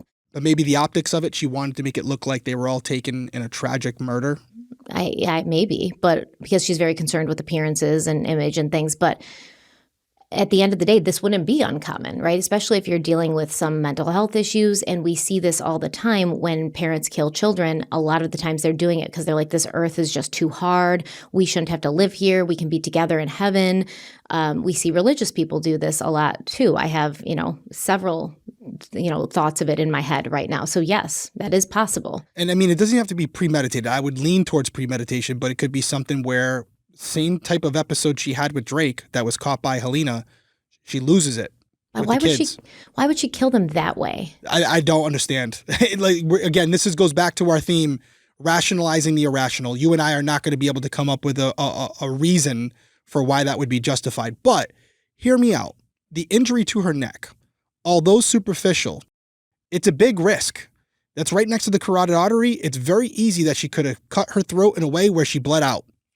And it does seem like she's close to that area where maybe the intention was to cut that artery and bleed out. So then what? She got scared and then she was like, well, I can't go through with this. So I've got to figure out a way to make it look like I didn't do this to my kids. And that's when she started staging the scene. And cutting herself in different spots or whatever. I don't know. It's, again, we're trying to talk about someone, if she did this, that's not going to make sense to 99.9% of the population. But I just wanted to throw that out there because when I saw that scar on her neck, I'm like, man, for someone who's trying to stage a crime, that's a risk to go right there. She also had to make it look real. But I mean, she could have 1 more inch. It's going to be real. It's going to be real because she's going to be dead. She wouldn't, if she cuts her artery in her neck, she's done. So I just want to put that out there, that it's also possible, all of everything that the assessment by law enforcement based on the forensics. I actually talked about high velocity blood spatter last episode, not knowing we're going to go here this episode. It all aligns. And then the broken glass, you would expect some type of cuts on Darlie's feet. You got none. You got absolutely none. Which means the glass was broken. After the fact, and she was able to avoid it. Then you have the impression of the knife. All these things. It's not. Because remember, just, she said the intruder, when he was running from her, he bumped into the wine rack. It made the glass fall, and then so she would have been pursuing after the glass was down. The broken glass. Yeah, that's not what the crime scene says. And my favorite word, totality, right? Like, it's not just one thing. One thing you can throw it out as, listen, it's an outlier, right? It's a red herring. It doesn't look great, but it doesn't really mean anything. Sometimes certain pieces of evidence, they just don't align perfectly with the crime, and it doesn't mean that it suggests something else happened. But when you have piece after piece after piece suggesting one thing while the person is saying something else, that's a problem for them, not for the investigators. And so obviously the police are matching Darlie's feet to the footprints in the kitchen, so they know that those are her footprints. They checked her husband Darren's feet as well, but he had no injuries either, and his feet were much larger than Darlie's. 3 bloody towels were recovered from the scene, 1 in the family room, 1 in the kitchen, and 1 on the porch. The towels found in the kitchen and on the porch had Darlie's blood on them. They'd been used on her neck. There was also a white towel found near Devon's body. However, there was no towel near or on Damon, even though Darlie claimed in her statement to the police that she had put one on his back. And as far as the records show, no DNA testing was done on that towel to confirm whose blood it contained. The only thing they knew for sure was the towel hadn't been wet, which will be important to know later. That towel was not wet. Okay. Inside the utility room, investigators found partial latent prints in blood on the door that led to the garage, but the prints were incomplete and couldn't be matched to anyone. To test Darlie's story, a forensic expert attempted to replicate what the intruder supposedly did, dropping a bloody knife while walking through the utility room towards the garage. But when they dropped a blood-covered knife from waist height, the resulting spatter looked nothing like the small pools of blood actually found in that space. Investigators also took latent and palm prints from the garage windowsill, but the prints never were matched. Some of them were overlapping, and a few appeared to belong to a child, but they couldn't say for certain. A blonde hair was also recovered from the windowsill, and while some initially believed it might be Darlie's, testing later confirmed it belonged to a Rowlett police officer. The wooden knife block from the kitchen and the cut screen from the garage window were also tested. On one of the bread knives from the kitchen block, a trace evidence analyst found a single fiberglass rod and some rubber dust. The fiberglass matched the material from the garage window screen. No other sources of fiberglass were found in the house, which meant that whoever cut the screen had used one of the kitchen knives and then put it back in the knife block. Yeah, I wanted to talk about that. So first I want to talk about latent fingerprints because not everyone knows how that's processed. It's different than DNA. It's not just a sample size. With fingerprints, you'll have ridges, lines, different identifiers within that fingerprint, and you're looking for, oh God, I don't even know what it is. It's been so long. At least 12 markers, probably more. That's like the minimum. 12 markers where you can take that fingerprint, compare it to whatever other fingerprint you're comparing it to, and make that match. But what you have is overlapping prints, smudging, smearing, or a partial print where you only have half the finger. All of these things can contribute to less points to make matches. And unfortunately, latent fingerprints are they're still very reliable, but they're becoming less and less of a tool that you can use because there's so many variables that affect the overall print. When I was going through BCI school, I can tell you, it was difficult even when we were doing samples to get a good print so that you could process it for practice purposes. You need a certain type of substrate like a glass or a plastic, something that's flat. Anything with ridges or that's porous can cause problems. There's enhancers that you can use to try to enhance the print. We have this thing called, it's super glue essentially, but it's cyanacrylite, which is basically a form of super glue. It attaches to the oils in the fingerprint that it can increase the ridges, allows you to dust it better. But these are all variables that are affected by outside elements, right? So if there's water there, if it's, like I said, all those different substrates, or if the person doesn't put their finger flat on the surface as they're, touching something, you're not going to get a good print. The best prints that I got was when the perpetrator would use their fingers to open a window, because you'd have to put it flat and then they would press on that glass to move the window up. So usually you get a pretty good print if their hand doesn't slide.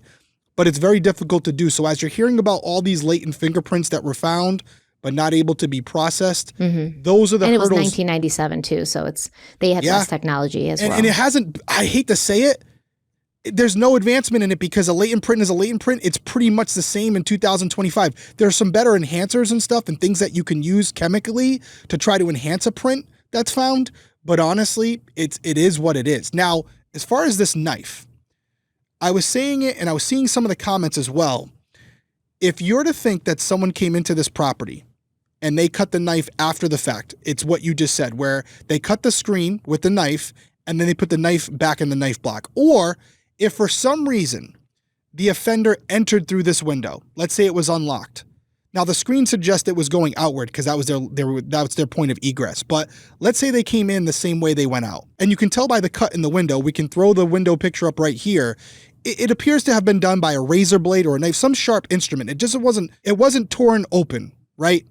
So if the offender came there with a knife, cuts the screen with the said knife that they brought, enters the apartment or the house, I should say, and then kills the victims, they take a different knife out of the knife block to do it. Why wouldn't they just use the knife that they had to cut the screen? And why would they cut it to get out and then go back and neatly place it in the butcher block? Either way, it doesn't make sense. Because she didn't report that the guy came back in and was like, sorry, borrowed your knife, just putting it back. Just putting it back in the knife block. Yeah, no, it doesn't make sense either way you slice it, and no pun intended. Like, it doesn't work because you would expect the person, if they're coming there to kill you, that they're going to bring a weapon with them, a gun or a knife. Yeah, at least have something. And that's the weapon they're going to use. Yeah. They're not going to be rummaging around a house that they're not familiar with. Exactly. For That's a what weapon. I said last time. It doesn't make sense. Yeah, You'd come prepared. So that coupled with what you just said, where if we're to believe that they entered one way and exited a different way, the screen was cut pretty cleanly. So they had to use a knife from the property. Or could you make an argument that whatever knife they brought, they grabbed a second knife and that the knife they used to cut the screen they took with them? Again, I'm grasping at straws here. Yeah, or they would have just like cut the screen and then dropped the knife on the floor and gotten out. They wouldn't have walked back in the house to put it back. Yeah, it doesn't make any sense. It doesn't. But once again, remember, Darren's I'm trying talking here, Stephanie. I'm trying. Darren's talking in his interview and he's like, man, these police have some like serious technology. I didn't even know they could do this stuff in the movies or on TV. And it's like, yes, they're going to look through everything. And you think that they're not going to assume that the screen was cut with anything in your house because of the story you're telling, but they're going to try to verify your story with actual evidence. And they're going to find the tiniest bit of fiberglass on that knife that matches the garage window. And there's no fiberglass anywhere else in that house. So it was definitely the knife used to cut the garage window. So now explain that, Darlie. Explain that to us, please. And the forensics aren't going to lie. You know, unless we're going with the whole theory that law enforcement planted fiberglass on the knife. Yeah, come on. If it walks like a duck and quacks like a duck, it's a duck. And it's not, again, totality. It's not just the knife. It's not just the impression. It's not the inconsistencies in the stories. It's all of it. The glass over her footprints. The vacuum cleaner was moved several times as if somebody's setting the scene. It's Darlie's blood found in the sink. So they said somebody also tried to clean up. Yeah. The low velocity blood spatter versus high velocity blood spatter. And then, oh, by the way, the fact that suddenly this offender decided to stab the two kids one way and completely change up their MO on the last one, on Darlie. Mm-hmm. Yep. Doesn't make sense. So the nightshirt that Darlie was wearing during the alleged attack was also collected for forensic testing. Blood spatter expert Tom Bevel examined it and found 4 cast-off or spatter stains, each containing a mix of Darlie's blood and the blood of either Damon or Devon. But one stain stood out. It was on the back right shoulder of the shirt and contained only Devon's blood. Bevel concluded that the stain was consistent with Darlie raising a knife over her shoulder, causing Devon's blood to drop onto the fabric, then bringing the knife back down to stab again. And listen, in none of her stories that she's telling, does she ever talk about going near Devon. She claims she put a towel on Damon's back, which that wasn't even true because there's no towel there. She never talked about going near Devon. So how are both of your son's blood on your shirt that you were wearing and mixed with your own blood? How is that happening? And how is Devon's blood on the back of your shirt? You didn't even go near him, according to your own version of events. Yeah, we've talked about cast off before. Sometimes you see it on walls where you can basically tell how many times someone was stabbed based on cast off. Because as the knife goes back, the blood shoots off of that knife or that blunt object and spatters on the wall behind the offender. So this is a little bit different. And honestly, the first time I've heard of something like this, but I am by no means a blood spatter expert. And it's interesting where the knife goes behind the head, and instead of cast off on a wall, the cast off is on the back of the shirt based on how far the knife was brought back. Extremely interesting and makes sense to me. Stabbing with that kind of force does align with the kinds of injuries that Devon sustained. Oh, yeah. They bringing the knife over the head and really slamming it back down. Absolutely. So a fascinating interpretation, and that's why they're experts and I'm not. But yeah, seen cast off a lot. Never where they've used it to determine who the offender was based on it being on the back of their shirt. But everything you said as well does make sense as far as this situation, because she didn't go near him. And yet, how do you get blood on the back of your shirt from your son? Difficult to process and see how that would make sense. She never talked about going near him, not in any versions of her stories. But it is important to mention that Bevel, the expert, has been linked to at least a few controversial cases, including some wrongful convictions.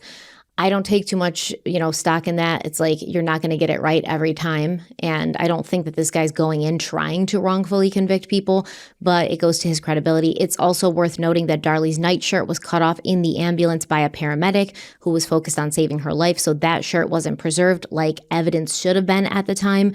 So it's possible that some of the blood could have transferred after the fact. That's a great point.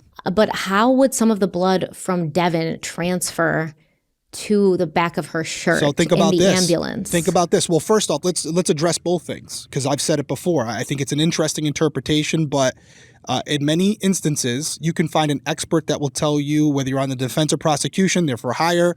It's subjective. The interpretation of the science is subjective. There's no mistake about that. So has he gotten cases wrong? Absolutely. With the intentionality behind that, only he knows. Listen, it's not a direct science as far as their interpretation of it. We've seen multiple cases where involving blood spatter where one expert says one thing and another expert says another thing. So put that aside. How you would have this happen. Let's say the same EMT who was working on Devon before getting into the rescue has Devon's blood on him. And then while they're cutting off the shirt on her, he didn't change his gloves, or he had something on his arm where there could be a transfer of Devon's blood onto that shirt as it's being discarded. Oh, that's a stretch, I think. Oh, you don't think especially to drip like that, because it was a large area of blood. I throw it out there because I am trying to stay impartial here. So I can see that angle where... I mean, you can see it as a defense attorney would use that to cause reasonable doubt. Yeah. But what's your idea realistically? Like, what do you think is more likely, given the totality of evidence? I'm trying to see the amount of blood because I can't see the shirt here. There is a picture of the shirt that I'm trying to click on, but to be frankly honest with you guys, it's sending me to like a website it's not letting me access it. So I can't see it. But if you're talking about a small pool of blood on the back of the shirt that's less than like a swipe, I would lean towards Bevel's interpretation. But if it's a small microscopic amount and it's just a little smear, I could see this being a possible scenario where the blood was transferred from an ambulance worker to Darlie's shirt as she's being worked on in the back of the rescue. It's pretty tight quarters back there. So I have pictures. Stephanie was able to find a couple photos and she sent them to me. You can see the front of the nightshirt. You can see the back of the nightshirt. It'll be up here for you. And they cut it on the front, by the way. They cut the T-shirt on the front, not on the back. And you can see the cut right down the middle. They put the shirt back together. You can see the cut as they're getting the shirt off of her. But now if you focus on the back, there's a lot of blood on the back. There's a prominent blood stain up near the neck area. That would make sense because she was cut on the neck. But from what we're gathering, Devon's blood droplet was a smaller droplet, but it was amongst all that other stuff, which you would expect in a cast-off. It's not going to be a prominent amount of blood. It's a spray. But I would also say, and maybe Stephanie, you agree now too after seeing it, is it impossible? If I told you for certain that the blood was transferred from the first responder, the EMT, onto the shirt, would you be shocked by that at least? Kind of, because it looks like a drop. It doesn't look like a smear. It looks like a drop, and you can tell the tail is kind of like extended, which looks like a drop of something like coming off. So unless the guy was dripping with the blood, I don't see how that could happen, no. I agree with you. It does look more like cast off based on what we see with the high velocity blood spatter. You have the tail on it, which we described in last episode. So if you made me put a bet on it, I would agree with Bevel, although he is much more experienced than we are, but it does. You're right. Unless it was an active injury and the EMT worker was flailing their arms. Because it's pretty saturated too. It's pretty saturated. Like blood dropped on enough to saturate through the shirt and leave still a very dark stain with like a little tail that looks like something was moving when that blood was left there. Yeah, I would also even push a little bit further. And this isn't always like a standard policy. It doesn't always work this way. But as you had just said, when the EMT workers are working, they cut up the shirt, right? They open it up. They don't necessarily remove it from the back. So the back of her shirt would not have been exposed to the EMT workers that were working on her, because the shirt would have been up against the gurney or whatever she was laying on. Yeah, whatever she was laying on. So again, to have a droplet of blood on the backside after the fact, it's a little weird. Highly unlikely. Not impossible. I'll at least give you that. But a defense attorney can still argue it in court all day long, and all you need to do is convince one jury member. So, but again, this is one thing in a mountain of things. We're trying to give her the benefit of the doubt. We really are. We're trying real hard. Yeah, okay? And we still have other things to talk about that do potentially go in her favor, but there's a lot more against her than with her right now. So that bloody sock, that's what I always really focused on, what a lot of people have focused on. Yes. The bloody sock found down the alley, a couple houses down from the Routier home. Some of the blood came from Devon, some from Damon, and one stain returned no results. Investigators also found fibers on the sock that matched Darren's sneakers. There's been a lot of debate about whether Darlie could have planted the sock herself. To do that, she would have had to have stabbed the boys, staged the scene, run the sock outside, come back in, cut herself, and then scream to alert Darren before calling 911. So some people don't think that's possible. But let's say this was a preemptive thing, like a planned thing. Let's say she maybe, did a little pinprick on her sons and got some blood on a sock, and then threw that sock that, earlier that day down an alley, not on the street so that somebody wouldn't see it and walk by and grab it, but down an alley so that it was already planted and there. That's possible. It's also possible she had help from somebody. Maybe Darren, maybe someone else, who knows? But is the intruder cutting the garage screen window with a knife, a bread knife, putting the bread knife back in the kitchen, and then crawling through the window with a sock attached to him that just happens to fall off a few houses down? I don't know how possible that does seem either. So, because you have to look at the whole totality of the circumstances. If he's cutting a hole in the screen, he's using a knife from inside the house, and then he's putting it back in the butcher block while everybody's freaking out and calling 911. And then he's just casually strolling out. And then he's like, oh, sock's attached to me. Let me get this out of here, and dropping it. Or it just falls off of him for some reason. Like, what does he have, Velcro shoes on? I don't know.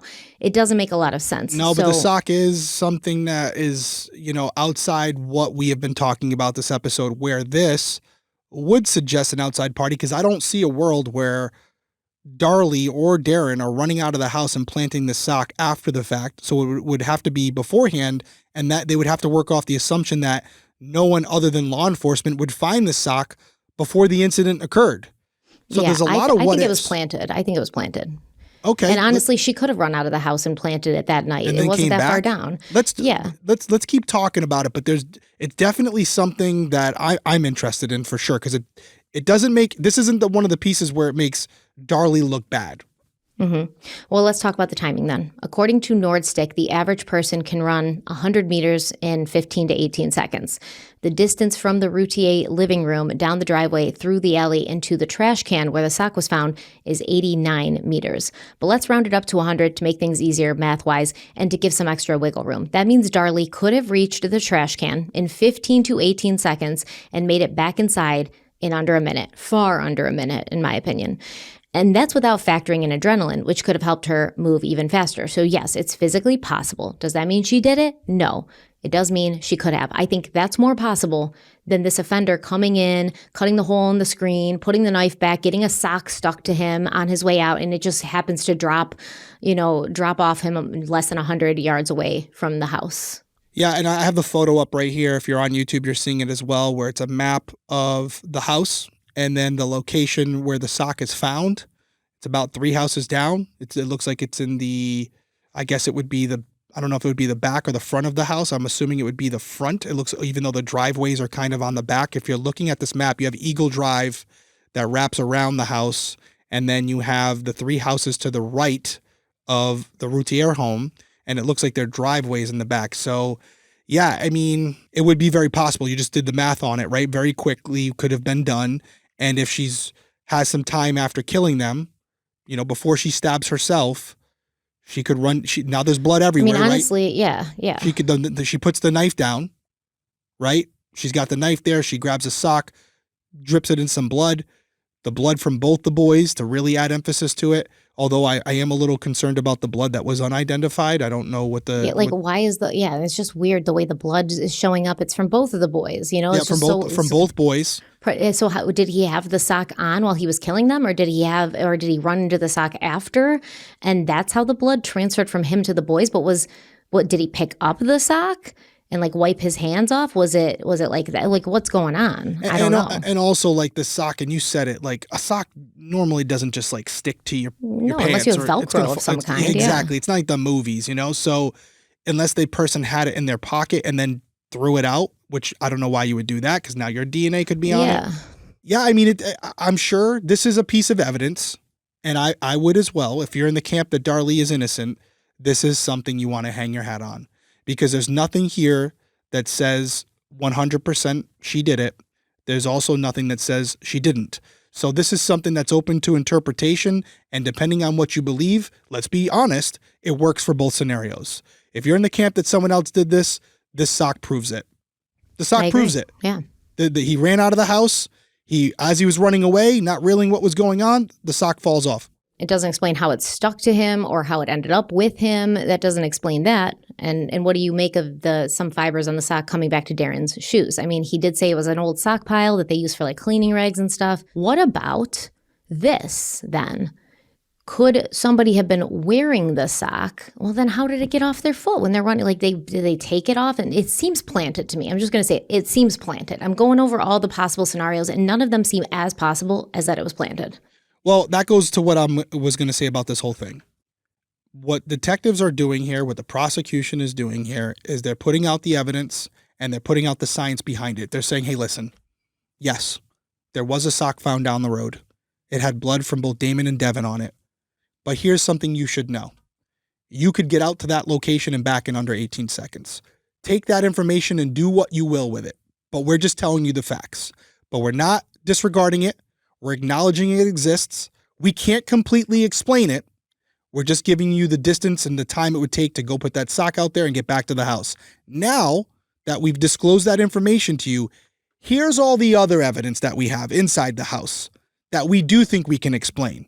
And it tells a story of someone inside that home killing those 2 boys. So what they're doing here is the right way of doing it. They're not trying to discredit it. They're not taking the sock and throwing it in a trash can, not disclosing it. They're putting it out there and allowing the jury to process it whatever way they want. But when you take into consideration everything, there's a mountain of evidence here and not much that suggests an outside intruder. So yes, I don't have an explanation for it. We can hypothesize.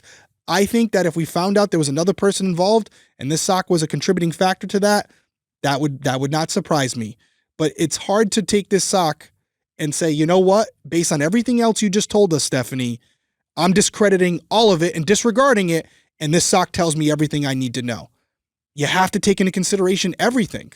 And so, yeah, I acknowledge that this is something I can't explain, and it could be as simple as it was planted, or it could be something else. But if it is, that means this offender did a pretty damn good job of not leaving any type of trace DNA behind other than the sock, and even then, their blood wasn't caught on it if they were injured.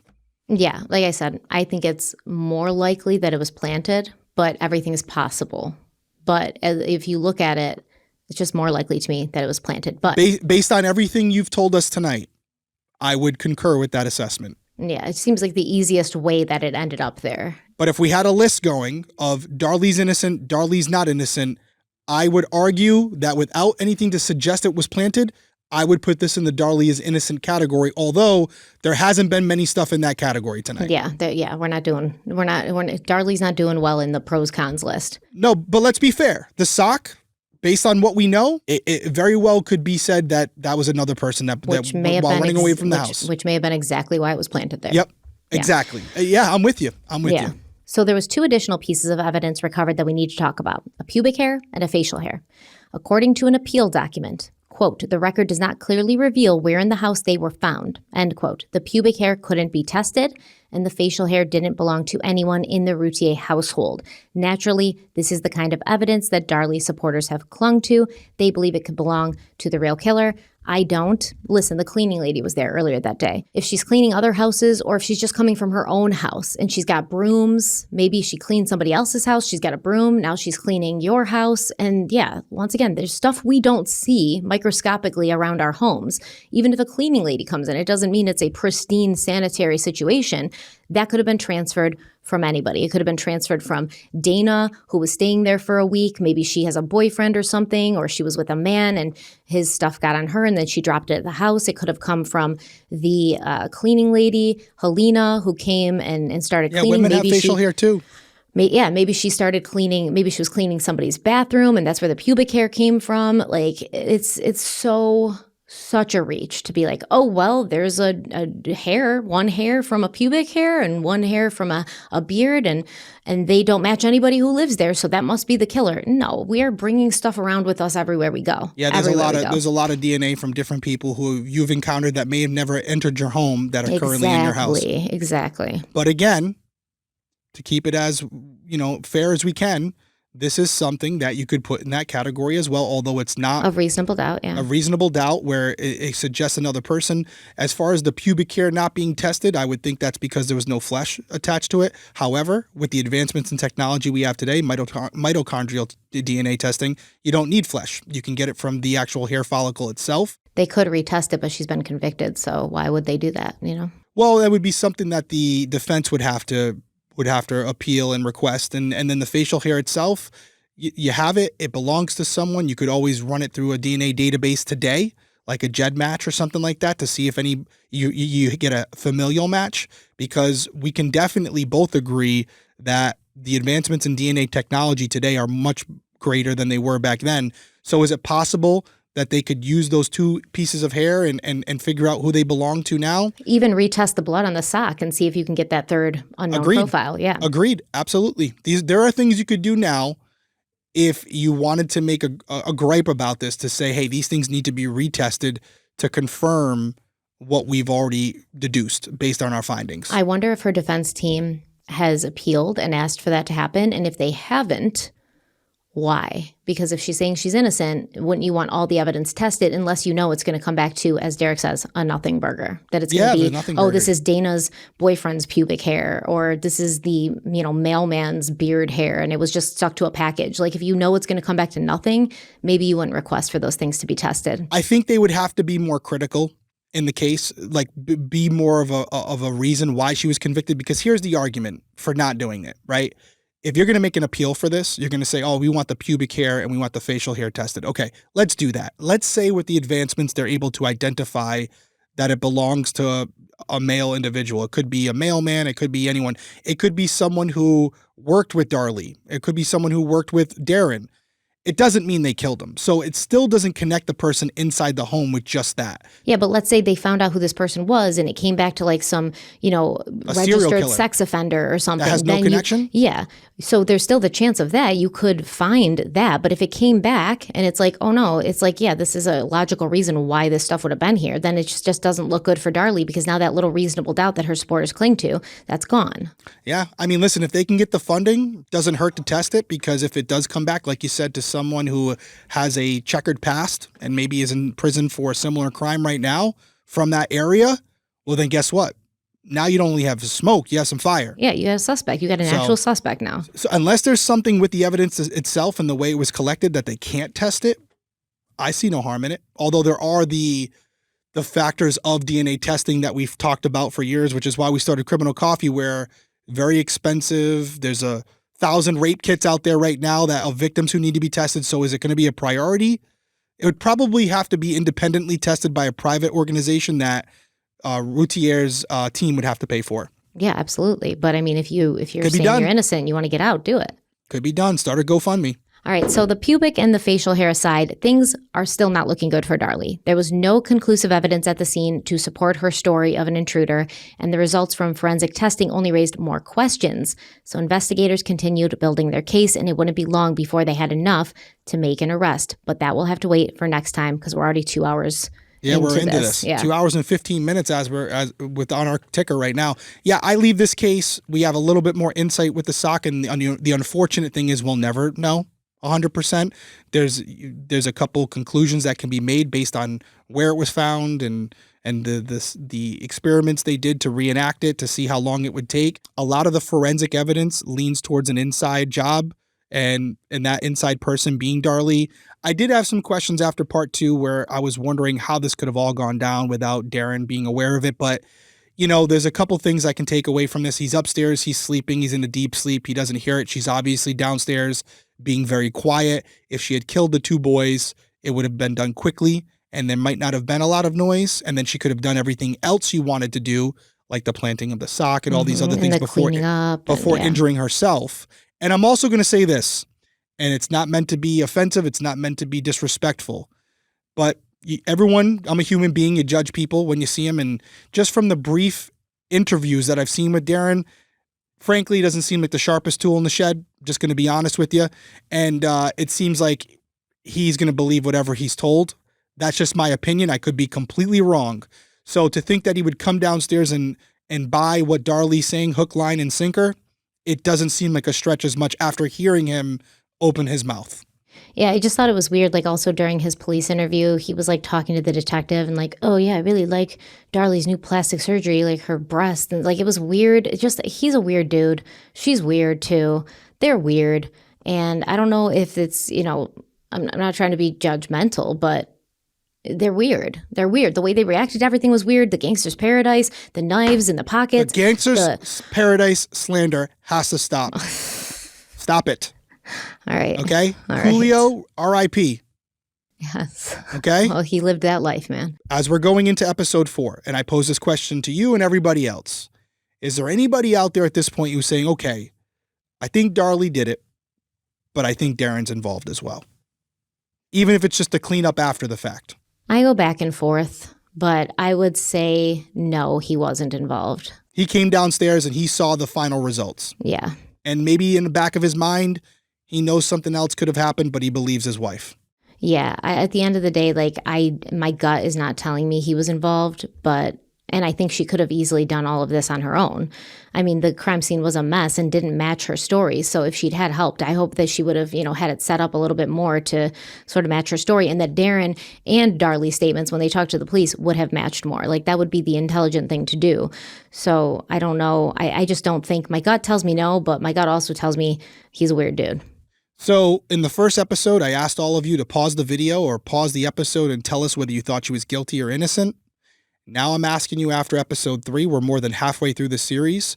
Do you think she's guilty or innocent? Now that you've heard about the sock, now that you've heard about the pubic hair, the facial hair, has it swayed any of you who felt one way or the other? And if you do think she's guilty, add a little bit onto that.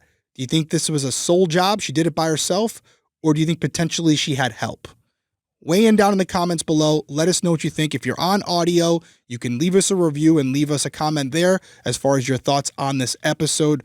We appreciate you guys being here. We have a lot more to cover, still 2 episodes to go. Until then, everyone stay safe out there, and we'll see you next week. Bye.